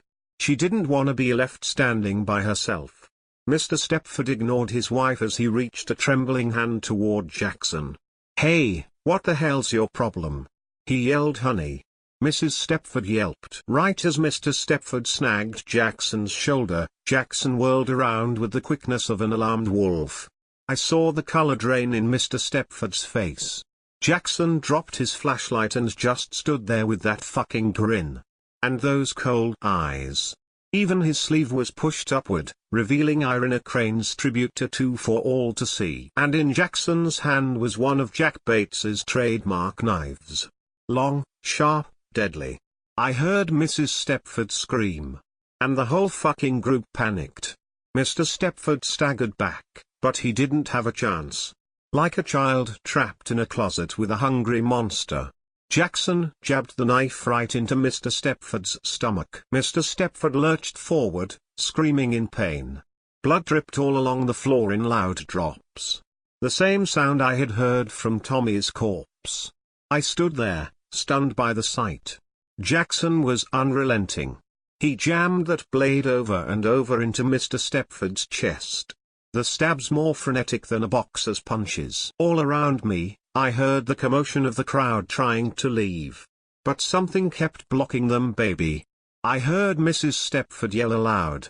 Her husband hit the floor hard. I could see the blood building up beneath him.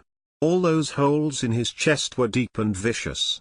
And Jackson stood over him. He grinned and held up his blood-stained knife, ready for more. Oh God. Mrs. Stepford screamed. The two shitheads tried to push her out of the way. Her hysterical self had been blocking the doorway all along. Get the fuck out of the way, bitch. I heard one of the teens scream. Just as the mob hysteria reached its fearful peak, Jackson chuckled. Everyone, relax. He said in a friendly tone. Even his eyes now showed emotion. His smile seemed genuine.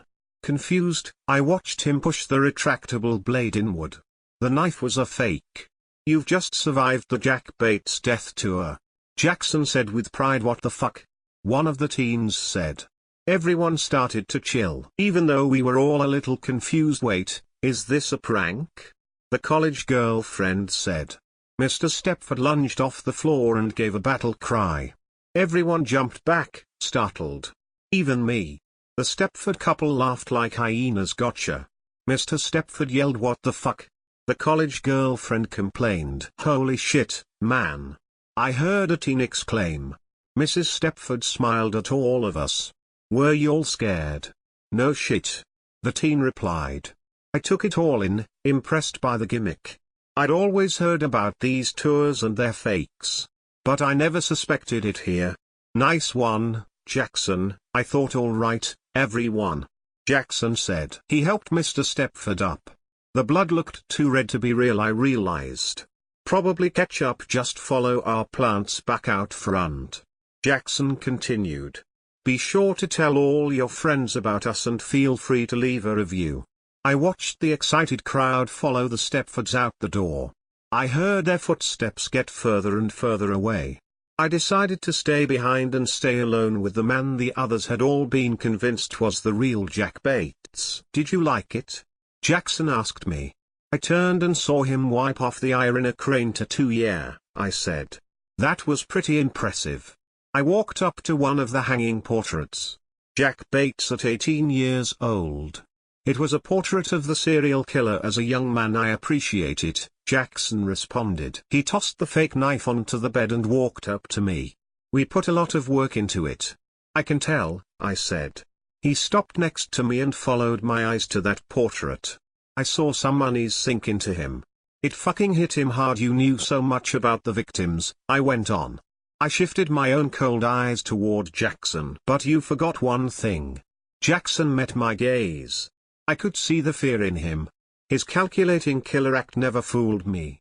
And I know he knew who I was once he saw my high school photo hanging on the wall. The final victim, I finished. Before Jackson could run, I snagged him in my arms. I was a lot stronger than I looked. He didn't have a chance. All he could do was quiver in my hands as he tried to break free. But I had him. He was a lot less stronger than Steve or David or Tommy. He was a lightweight masquerading as a killer. I was the real deal. And all Jackson could do was look into my cold eyes. And my chilling smile. No, please. He muttered out. I wasn't worried about his pleading voice and screams. Everyone was outside and well on their way home by now. With force, I slung Jackson onto the bed. The mattress sunk beneath his weight. The fake blood all stuck to his vulnerable flesh. He looked around for a weapon, but could only grab that pathetic fake knife. Unfortunately for Jackson, I came prepared. I pulled a switchblade out of my pocket and flicked the long blade. I noticed my sleeve had curled up. And of course, Jackson saw my eye in a crane tattoo. The real one. Mine was much less gaudy. Just her name in red letters. No.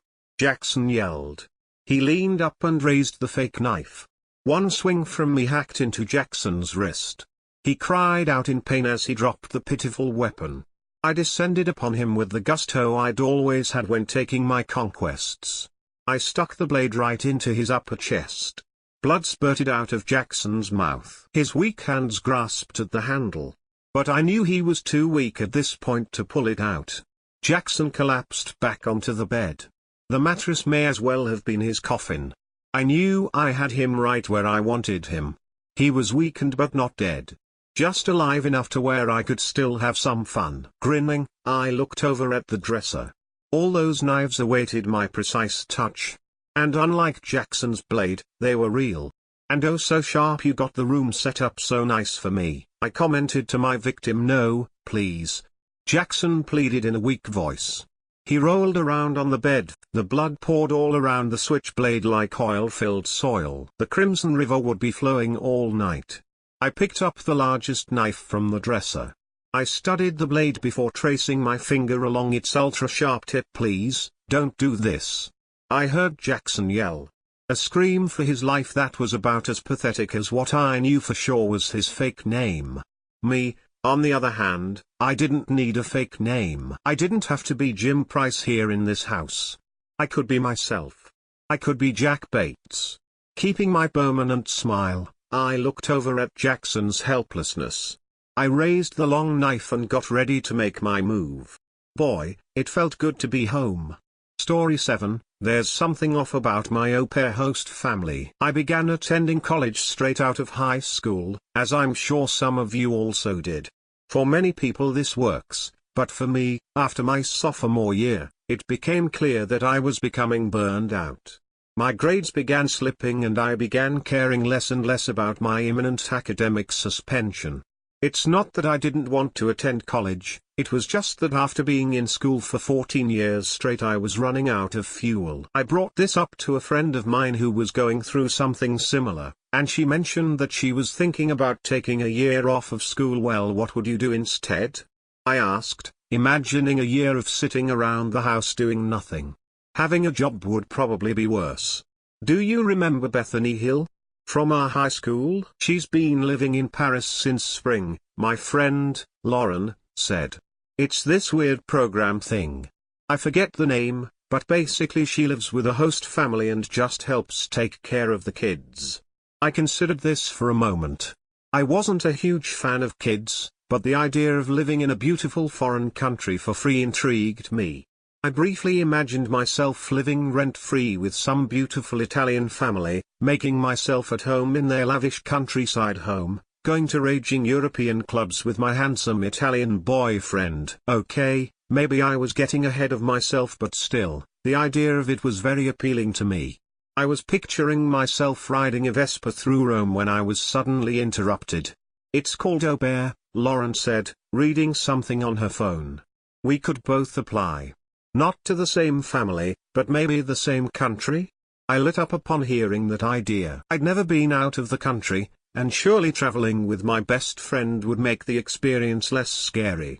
I came home to my shitty, mildewy smelling dorm and immediately began my au pair research. By the end of the week I'd spoken to my academic advisor and had officially withdrawn for the spring semester. I finished up the year with less than optimal grades and consequently less than happy parents, but none of that mattered to me. During my last few weeks of school I'd sent out a slew of applications to au pair host families, in countries I'd only ever dreamed of visiting. I made up my profile to the best of my ability, detailing my love of children and lack of troublesome habits like smoking or drinking. And okay, fine, maybe I embellished a bit of childcare experience too. But what was the harm in that? I uploaded some wholesome pictures of myself, one photo of me in my high school graduation gown and another of me forcing a smile with my siblings in front of the Rock and Roll Hall of Fame. I wasn't too spoiled for choice in terms of photos of myself, as I'm sure you can imagine. But to my surprise, I woke up to several messages, from families all over Europe. I quickly deduced that young, white, American girls were the desired au pair for many of these websites. I quickly filtered out the profiles that weren't written in English, or had no photos. This left me with 12 potential host families. After about 30 minutes of looking through family photos and walls of broken English promising an experience of lifetime, I decided to wait a few more days to give myself more options. My friend Lauren, unsurprisingly, had over twice the responses I did. She came from a wealthy family and was the oldest of 5, so the cringy family photos of her holding hands with all of her little siblings were surely more appealing than my weak attempts at a smile. She had narrowed her options down to 3 families, 2 in Germany, and 1 in Italy. I think the Italian family is my least favorite, though, Lauren said between bites of fried rice. The dad literally looks like Wooly Willy. How can he look like Wooly Willy? He looks completely different based on whatever you do to him. Okay, let me rephrase, Lauren said, with a hint of amused annoyance. He looks like if whoever was playing with the Wooly Willy put all the hair on his face and none on his head. I laughed and pictured a thick Italian man, with huge eyebrows and a bushy beard. But anyway, as I was going to say before you interrupted me, I'm only keeping the Italian family since I know how much you love Italy. After another week I logged back into the au pair website, and was thrilled to discover 45 new messages. After my conversation with Lauren, I went ahead and filtered out the messages not coming from Italy.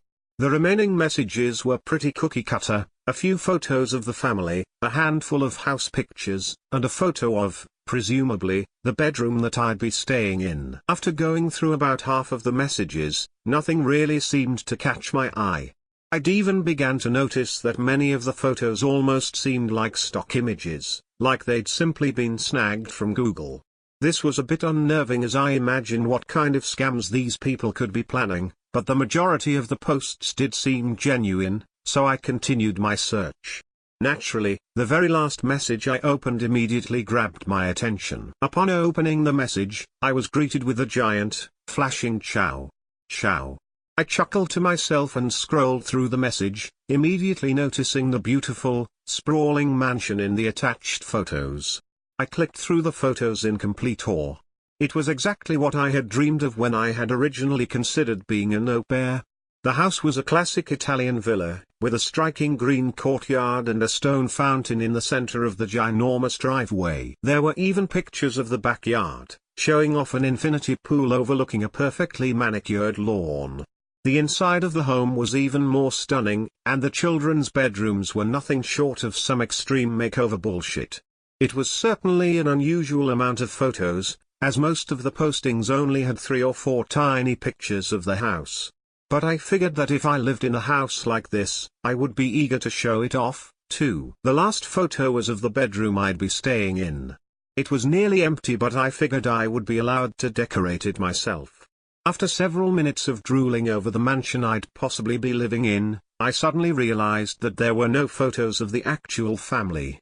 I found this a bit concerning, but my desire to stay in this mansion got the best of me, and I sent a message back to the family.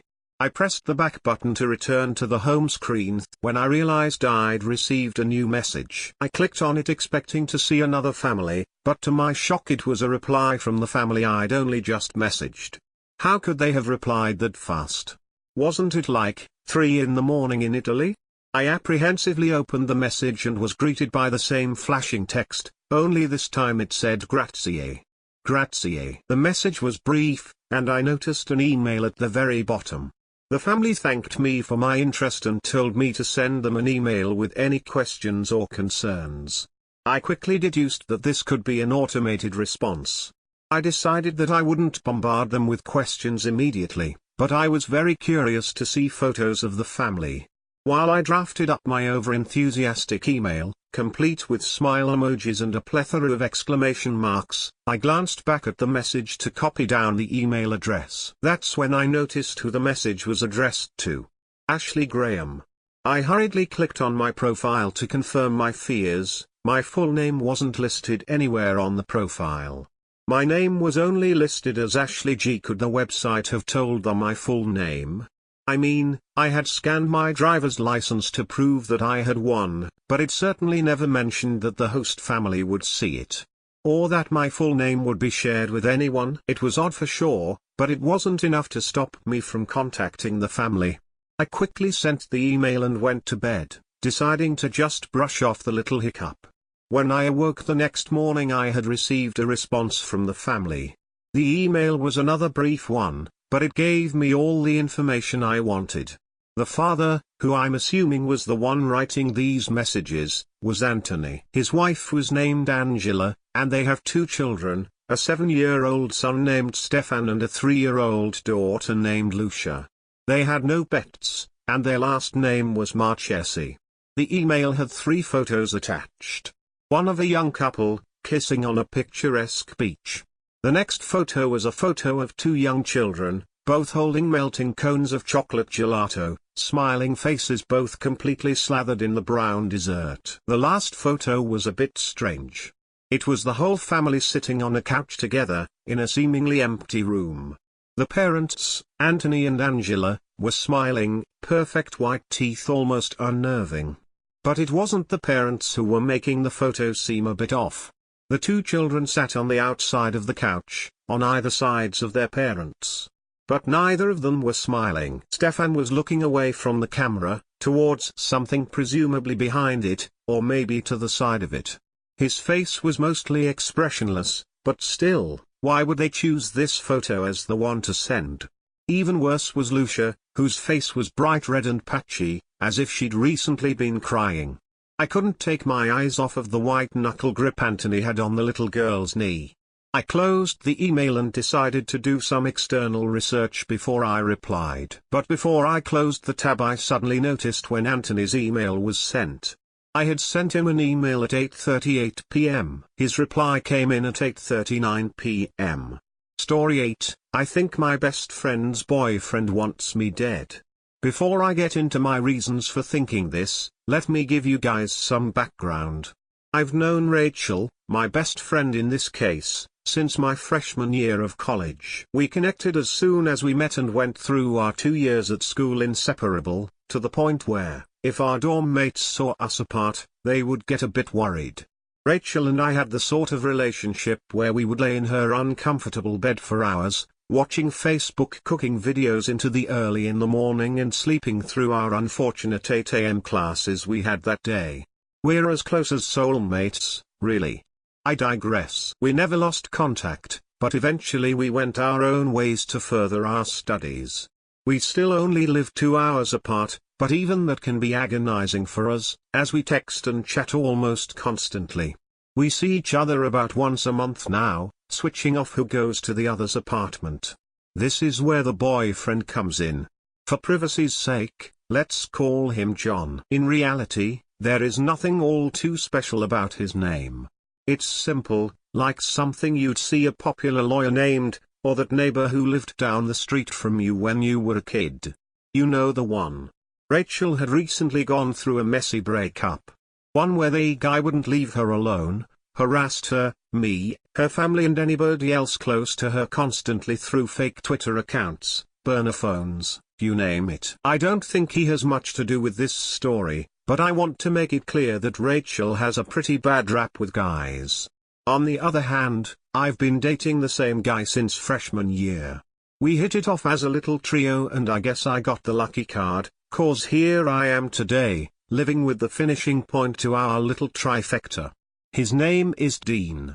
I keep getting off topic here. I think it's mostly because I'm too shaken to really write up what happens and I want to keep this as cohesive as possible so you can see I'm not crazy. I swear I'm not. No history of sleep paralysis, never had terrible nightmares. None of that. Yet, this one night I spent at Rachel's this past weekend has had me wondering if I should get checked out by somebody, 'cause it feels too fake. The trip started out pretty normal. Dean couldn't make it, sadly, as he had to work, but it was alright. I got one-on-one Rachel time and I was craving it. What Rachel had failed to mention was her new addition.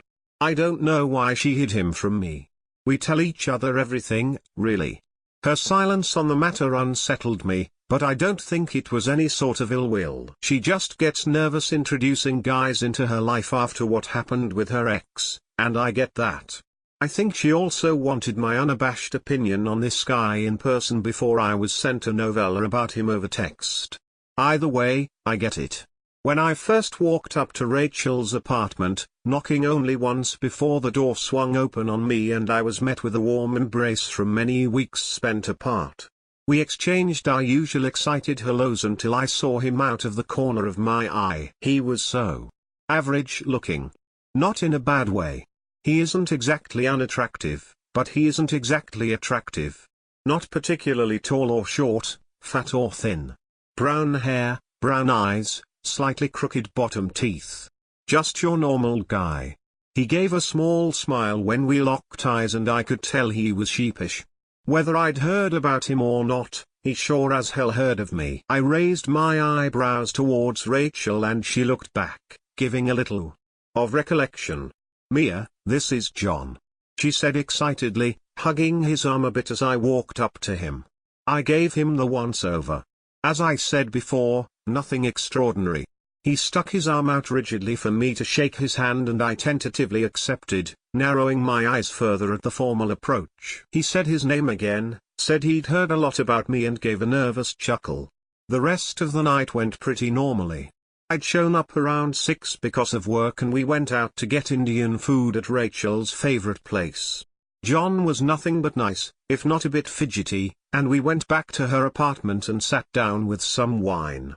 A pretty average night for us. We decided, as usual, to keep our plans for the next days when we had more time to spend together. Rachel and John probably headed to bed around 11.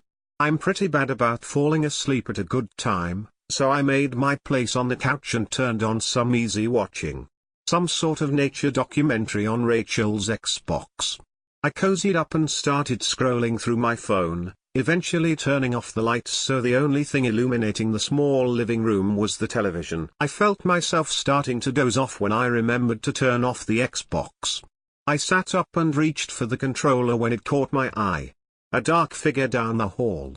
I squinted slightly, as I'd already taken off my glasses, but I swear something was there. It looked like the outline of a person, really, but I didn't trust my vision. When I looked away to pick up my spectacles from the coffee table, I looked up again and the blur was closer. No fucking joke. The way Rachel's apartment was set up, I could see right down the hall to where Rachel's room is located, and next to it is the bathroom. I put on my glasses and got a bit of a clearer picture. Somebody was definitely there, but they were standing in front of the bathroom door. My heart was racing at this point as I stared at the thing, trying to rationalize it in my brain. It had to be John or Rachel, right? Probably groggily going to the bathroom and fumbling for the light switch. I sighed audibly and leaned back, my eyes still on the blur. When I did this, though, I saw it twitch. The figure moved slightly at the sound of my breath and, when I blinked next, it was closer. It was like that fucking cat video where whenever the screen goes black it stalks nearer to the filmer. I was shitting bricks by now. I then, against my better judgment, called out quietly, "Rachel?" I murmured, chest tightening. The British accent of the documentary narrator was droning in the background still, going on about some kind of snow leopard or whatever the hell. Who cares? The figure twitched again, moving closer every time my eyes closed. It finally was close enough to see in the dull light of the television screen. Of course, who else would it be? It was John. He had that same sheepish grin plastered to his face from when I first met him. His eyes were unnaturally wide as he stared towards me. I didn't see him blink once while he was there. A cold sweat ran down my spine as we exchanged eye contact, average brown eyes meeting mine in a dead stare. I opened my mouth to say something to him, but my voice never came. We sat there in this contest for what felt like an hour, John twitching slightly every time a loud chord played on the documentary. I never took my eyes off of him once. Until the movie ended. It came as a shock at first. I hadn't been paying attention as the credits rolled lazily in the background of our sick game. The "Are you still watching?" prompt popped up on the screen, leaving the room almost pitch black save for a soft grey hue lining the table in front of me. I fumbled clumsily for the controller, trying not to take my eyes away from the spot John had been standing. I glanced down at the coffee table for a second. I swear. Just a second, and waited for the controller to blink to life as I quickly pressed a light illuminated the room once more, and he was right fucking there. A foot away from the couch, one hand stuffed in his pajama pant pockets, another reaching out towards me with the anticipation, sheepish grin pulling too close to the edges of his cheeks, eyes wide and wanting. I couldn't help it. I screamed. What happened next was too much to explain eloquently, but I'll try. John, without breaking eye contact, dashed backwards and ducked into the bathroom, quickly flicking on the light. Tears bubbled over my eyes as I stared in horror at the spot he had once claimed, small indents from his feet still pressed into the carpet. Rachel burst out of her bedroom and, almost as if it were scripted, John did the same from the bathroom. When I saw him I felt my blood pressure spike, but looked to Rachel to give me a shred of comfort. She came and sat on the couch with me while John gave sympathetic nods to my sobbing, going as far as rubbing my back when Rachel was grasping my hands. I didn't sleep that night, even though the two of them went to bed shortly after my episode.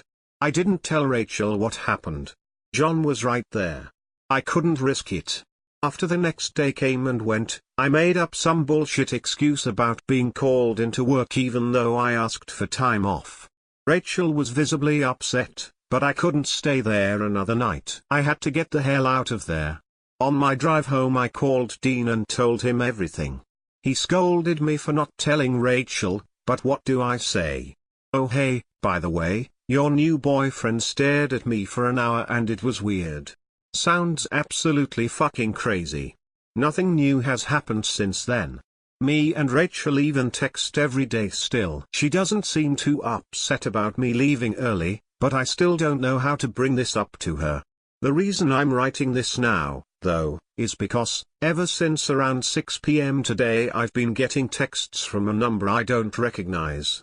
It has Rachel's area code, though, and all I've been getting every 25 minutes is a smiley face. I'm floored. I have no idea what to do. Please give me some advice here. Story 9, The Room of Truths. Janie and Ryan screamed and ran down the hallway away from the maniac in a neck brace wielding a chainsaw. I laughed as they disappeared around the corner. Nice scare, dude, I said to the actor as I passed by. Janie was just bitching about how lame this house was. I extended my fist towards him. He looked around for other workers, and seeing none, gave my fist a quick bump. Thanks, man. This bit always gets people. He moved behind the false wall that he had popped out of, but before he could pull the panel back in place, turned and looked at me. Be careful on the next part. A lot of people can't handle it. He pulled the panel into place with a hollow thud. I stood there for a moment, pondering what he had said. I'm a huge haunted house fanatic. Every October, I try to go to as many houses as I possibly can. It's not that I find them super scary, but it's kind of fun to watch people get so scared of such obvious tricks. A hall full of statues? Bet one of them is an actor, waiting to pop out at you when you get close. Dark figure at the end of the hall? Get ready for a guy in a scary costume to come running at you. They're all so predictable, but people never seem to learn. I usually try to interact with the actors when nobody is around, just to give them a break from the repetition. Usually, they ignore me or give me a quick thanks. I've never had anybody warn me like that. Intrigued, I moved forward. I wondered if Janie and Ryan had already gone through the mysterious next part. Wishing I could have been there to watch them scream, I turned the corner in anticipation. All that I saw was a dark hallway, and I felt disappointed. I knew this kind of hallway. This was the kind of hallway every haunted house has, where they needed a transition between the scary parts. There was never anything scary here, and often it meant the end of the house was near. Janie and Ryan are probably already outside, I thought to myself. I wonder if they'll wait for me or head straight to Blackjack's. I was so lost in that thought that I almost missed it. There was a small alcove in the side of the hallway, almost invisible in this lighting from any angle but the one I was in. I peered inside to find a plain wooden door with a sign reading "The Room of Truths, enter when the light is green" above. A small red light bulb illuminated the frame. I moved in for a closer look. As I approached the door, the red light flickered, then died, only for a green light to take its place. Curiously, I reached out and opened the door. The bright lights of the room blinded me for a moment, and when my vision cleared, I could make out what appeared to be a small, windowless office. On the end opposite me, a man in a black suit stood, gazing up at a painting that covered almost the entire wall. Before I could comprehend what this room was, the man spoke. "Come in, Peter." He turned to me to show his face. He looked vaguely familiar, but I just couldn't place where I had seen it before. "How do you know my name?" I asked. "I know everything, Peter. I know your name, I know your address, I even know the day you were born. June 6, 1991. He watched my mouth begin to drop open, then cracked a small smile. "Of course, that's all here on this form." He held up a clipboard. Squinting to make out what it contained, I had to laugh. The release form. And the before picture of the group. They must have had a front-end staff member running them back to this guy. "That's clever, but why give up the gig early? You haven't done anything to scare me yet." His slight smile faded. "This is true. I have not yet begun to reveal to you the horrors of this room." I wanted to laugh, but something about this guy felt off. Like this wasn't a game to him. Like this was something else. He gestured for me to sit at the desk between us, then clasped his hands behind his back. I cautiously moved to the chair and sat. "So, Peter, why have you chosen to enter the Room of Truths? Do you truly wish to hear what I have to say?" I shrugged. I guess so.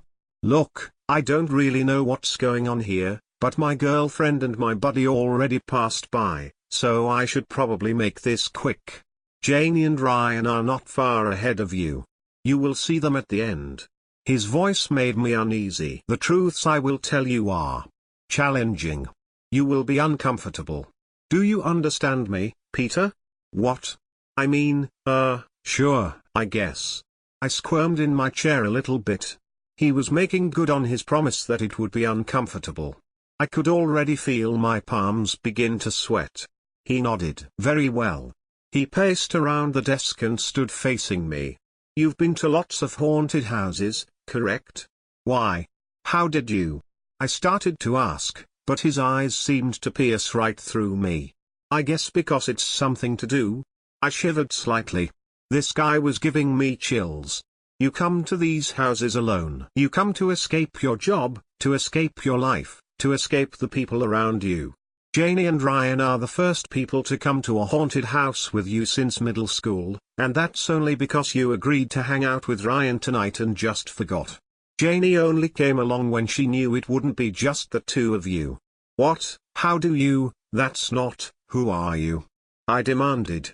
My blood began to flush to my face. The man crossed over to and loomed above me, continuing his tirade.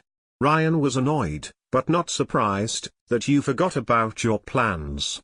He placed his hands on the armrests of my chair and leaned in. You've always been flaky, and the only reason he still hangs around you is because you are the only guy he knows in this city.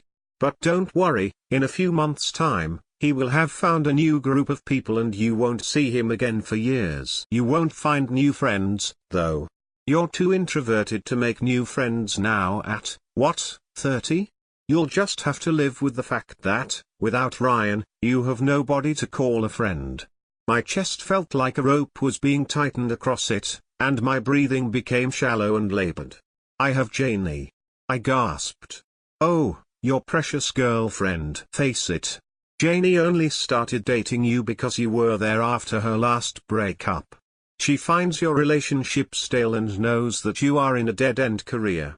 You don't satisfy her emotionally, you don't satisfy her physically, and she's already looking for the next guy. In fact, she may have already found him. Ryan's single. He's tall, muscular, outgoing, he's got a great job. Her friend slept with him and told all about how great he was in bed.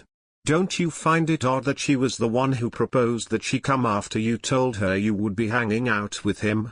Don't you find it odd that she and him seemed so close? Face it, they're probably already sleeping together. That's not true, a voice in the back of my head spoke up. You know that's not true. Janie would never do that to you. That's not true. I cried. I could feel tears beginning to well up in my eyes. The room seemed to be getting darker, smaller, hotter. But it is. Now, let's not focus on just that. How about your job? What are you, a glorified receptionist? Your boss thinks you're incompetent. Remember the accounting error you made? How much did that cost him, thousands? Or was it millions? I'm guessing he's just looking for one more mistake, one more reason to fire you and blacklist you from every company you ever apply to. You'll end up on the street. So now you're alone, betrayed, and homeless, but what else? How much worse could it possibly get? The man seemed to triple in size, looming over me like a storm cloud. I closed my eyes, holding back tears. It felt as if I was paralyzed, trapped in the chair while this thing beat me down. Oh man, I almost forgot your family. Well, your father just passed away. Prostate cancer, fast and hard, and he was still young too. Heard that one's hereditary. And your mother hasn't been the same since he died, of course. The dementia has been getting worse, and you know it's only a matter of time before she goes. I wonder which one will get to you first. Will you live in agony, going through chemo, radiation, surgery, etc., or will you lose your mind? That's your biggest fear. I know it is. You fear the knowledge that one day, you will begin to lose your memories, you will lose control of your body, and one day you will simply not be you anymore.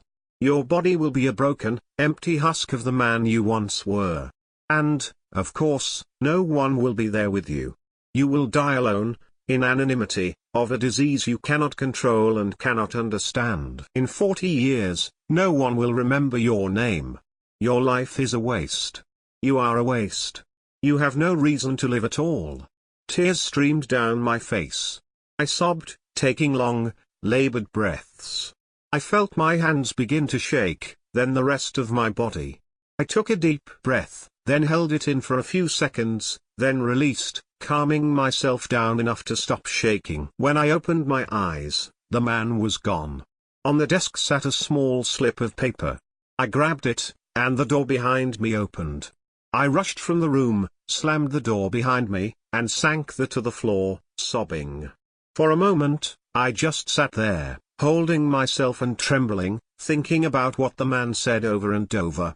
The sound of approaching footsteps caused me to snap out of it. Wiping the snot from my nose and the tears from my eyes, I pulled myself to my feet as Janie rounded the corner.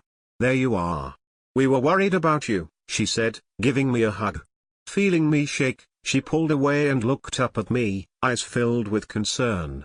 "Babe, have you been?" I sniffed, wiped my eyes and nodded.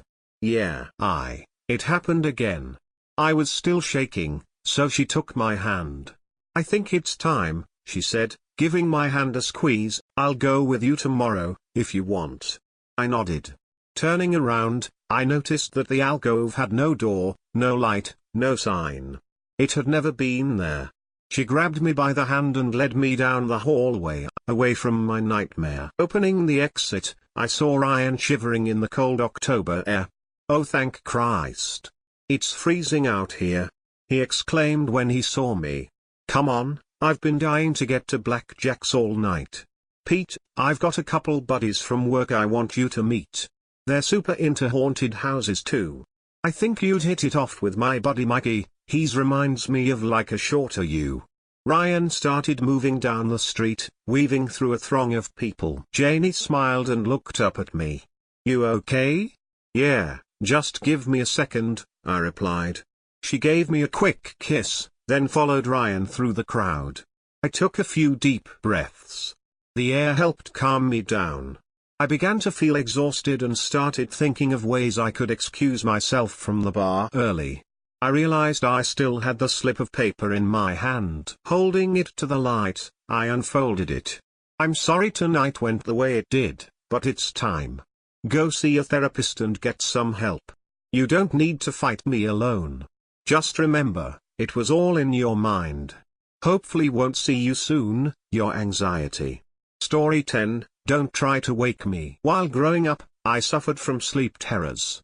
The dreams would be every child's worst nightmare and they always were on repeat the moment I would drift off. The one from my childhood seems so innocent compared to the ones that come along now. The childhood terror always starts with my school bag. It's just a regular school bag colored purple with floral patterns invading the top half. There is nothing in this bag that could possibly terrify anyone, and yet, my mind ran wild with the idea of what it could stick in there every night. I am walking home, when I hear a voice coming from the school bag. It's a faint whisper that tells me over and over about how it is going to take my family away from me. The voice is pure evil and every word it speaks sends me spiraling farther into pure fear. As I reach home and begin to take the bag off my shoulders, an arm, burnt and covered in barely coagulated blood, reaches out to grab me. I quickly throw the bag into the closet and lock it there. Later my mother goes to the closet to retrieve her coat as she is about to go outside. I beg and plead for them not to go into the closet. I tell them over and over about the thing in my school bag and how it wants to take everything away from me. My mother tries to calm me down by telling me she won't open the closet, but she lies. As soon as she opens the door, the arms come out and consume her. She is screaming and crying as I run to pull her from my school bag. Being only 7 years old, I am not much of help. She is being covered in the blood and skin remnants of this thing. I begin to cry for help, and in my state of sleep, I feel every bit of heartbreak as if it were really happening right in front of me.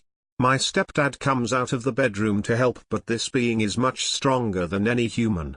He pushes me out of the way and I watch as their bodies are crunched up and swallowed into my bag. I don't know what to do. Telling my childhood best friend and her parents seemed like the only logical thing I could come up with. Their home is not far from our apartment. After hearing the story, the parents just laugh at my overwhelmingly creative imagination, but my friend listens and takes her parents' home phone to call the police. When the police arrive, I try to tell them about my parents, but this demon has control over parts of me. My voice becomes muted. The cops are unable to hear or make out any word escaping my tear-coated lips. They leave. I go home to find the closet open. It had figured out how to get out of its not-so-secure cell I tried to trap it in. The being grabs me head first and thrusts my body into the darkness of my school bag. I wake up screaming. During this terror, and every time it occurred, I would wake up outside of our home. We lived on a busy street close to an intersection that led to a highway. It was common to find myself, in the yard, garage, and even more terrifying, the middle of our busy street in the middle of the night. Waking up in random places scared never really seemed so innocent compared to what this has turned into, though. As I aged, the terrors just got worse. It was like my subconscious was having the time of its life terrorizing me and pushing my body to do whatever it willed. Other girls stopped inviting me to sleepovers because they were terrified of the actions I would exhibit while totally unconscious, and per usual, my parents would just brush off the fact that there may be something wrong with me. Not only was I getting up and walking out of homes constantly, but I had also started talking, opening my eyes, becoming more destructive to myself and others. People would tell me what I did and or said, and for the life of me, I couldn't recollect any of it. In my conscious state, it never happened. There were always non-reoccurring terrors that came in between those that did that are still as vivid in my memory as all the others. The terrors always seemed to burn into my brain as a permanent reminder that something is not right with me. My actions didn't really begin to subside much though until my childhood friend took his own life 5 years ago. His family was always so welcoming. They did everything they could to give me a better childhood. At one point, they offered to let me live with them due to my mom's alcohol addiction that always sent her anger and resentment spiraling towards me in numerous variations. He and his family cradled me in my times of hurt. Now, I know what you may be thinking, and trust me, I have thought the same thing, but whatever consumes me at night is not my mother's doing. I know something happened to me, but for the life of me, I don't have that memory. It's locked away and has only come to retaliate when I am not conscious of my actions. It's as if my body is leading another role without me. For the sake of his privacy, we will call my friend Bryce. After his death, my terrors came on tenfold, every dream shaking me awake and leaving me to fall apart over and over. Finally, Bryce started to show up in my terrors. Each time, he would show up at the end as I was falling apart and cradle me until I woke up. He would keep me from getting up and running into the street or doing things that would scare or hurt others. His arms still felt present as I would wake up in tears. It was as if he was in the room the whole time and knew the perfect time to jump in and save me from my own creation of hell. 5.5 years have gone by since I have seen in his face while awake, and since I have refused to see the stone that his parents placed on his grave site. It's a fear that if I were to see his stone, that my subconscious would know that he could no longer save me and that it would become something even more unimaginable than it already has. His memory is fading though, and that is scaring me even more. As I type this now, I am sitting in bed, awake and terrified. This dream has been so much worse than all the others. Bryce was not there to save me this time. It started out as a normal dream and increased in intensity. My father goes missing in my dream. This man has been my role model throughout my life and I love him dearly. The heartbreak started to set in. I feel it, even in my dreams. I couldn't find him anywhere. I am searching and searching until the moment when an officer tells me that my father's body was found under the floorboards that I had scoured over numerous times, looking for him alive. His body is wheeled away in front of me, covered in burns and lacerations that the demon from my childhood took on. Everything begins to spiral as whatever came after and took my father away starts in on me.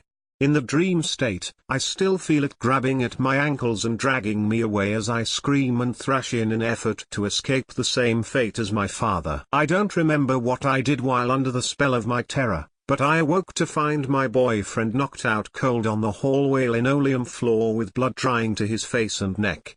He is still breathing and every ounce of me is hoping he won't remember what I did to him, since I don't even remember.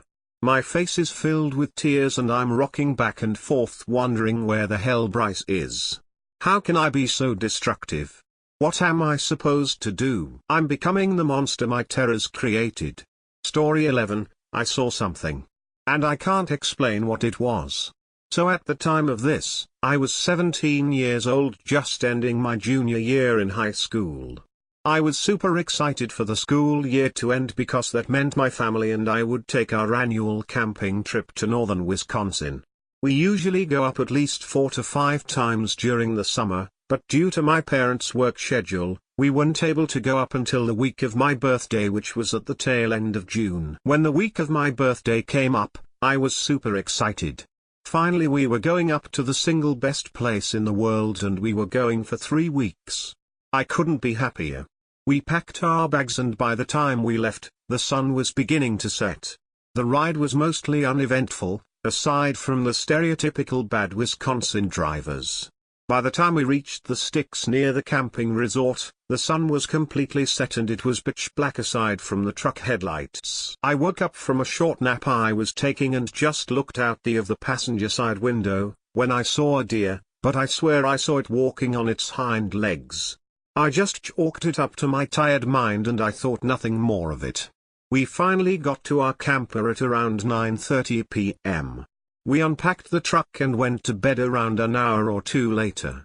The first week went off without a hitch. I didn't receive much for my birthday, but I couldn't care less, I was just happy to be up there. At the start of the second week, however, things got a bit weird. At night I would hear hissing, not like a snake, but it was like someone was trying to imitate a snake's hissing.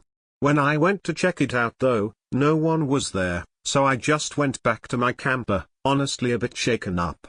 Nothing more than that happened that week, so I just forgot about it. Later that week my family went and watched the fireworks for the 4th. The final week is when stuff began to go haywire. I would get the ever-present feeling of being watched, seeing something in the woods in the corner of my eye, and a sense of dread whenever I'm near the tree line at night. One night, 3 days before we were supposed to head back home, my stupid self decided to go for a bit of nighttime woodland exploring, obviously bringing a flashlight. 20 minutes in I got such an intense feeling of dread and not even 5 seconds later I swear to Christ I heard the loudest scream I've ever heard in my life. I could only describe it like when a clicker discovers you in The Last of Us. I froze for a bit, scared out of my skin, then I broke into a run back to the safety of civilization. After about 5 minutes of running, I heard a twig snap to my right. I turned so fast I nearly fell over, but when I turned and saw what snapped the twig I froze. What I saw is something that will forever be burned into my mind until the day I die. I saw what looked like a deer, but it was all wrong. Its limbs were jagged and bent in wrong and almost painful ways, its face was normal except for the eyes. Its eyes were almost humanoid and bulging out to the point where I thought they might fall out, and it was standing on its back legs almost how a human stands. People can teach you all about the fight or flight response, but they don't really tell you about freezing in fear. A response like this is almost like being paralyzed, and it's the single most scariest thing to happen to me. Not even that thing in front of me could beat it. The deer-like thing stared at me for a bit, then it screamed that same clicker-like scream. I came back to my senses and bolted back to my campsite. I could hear the thing getting ever so closer. All I could ever think about was my family, my life, my friends, my future. Was that all going to end by the hands of this ungodly thing? I kept running. When I saw the faint glimmer of light, I somehow ran faster. My legs and arms were burning, screaming at me to stop, but I know I couldn't, until I was in the safety of my camper. The light was getting closer, as was the thing. I was almost free. The creature was right behind me at this point, snapping at me with its jaws, trying to get me. I made it to the lit deck of a camper and tripped on a rock that was on the road. I quickly got right back up and sprinted to my camper. I didn't hear the creature behind me anymore, but I didn't dare turn around to look. I made it to my camper, opened the door and slammed it right behind me. I went to my bed and just sat in the corner in the fetal position crying my eyes out. I must have passed out in my crying because I woke up with my head rested on my knees. I didn't speak to anyone the rest of the trip and on the way back home. I was calmed down a bit once we got home. To this day I still can't explain what that thing was. I did some research, trying to figure out if I wasn't the only one who has seen something like this. Apparently what I encountered was called a skinwalker. A few weeks later, after we got back home, we went up there again for Labor Day weekend. Although I thankfully never saw the skinwalker again, I still felt like I was being watched, although at night, when everything is quiet, I could still hear a silent, ever so present, hissing. I still can't truly explain what that thing actually is. Explain what that thing was.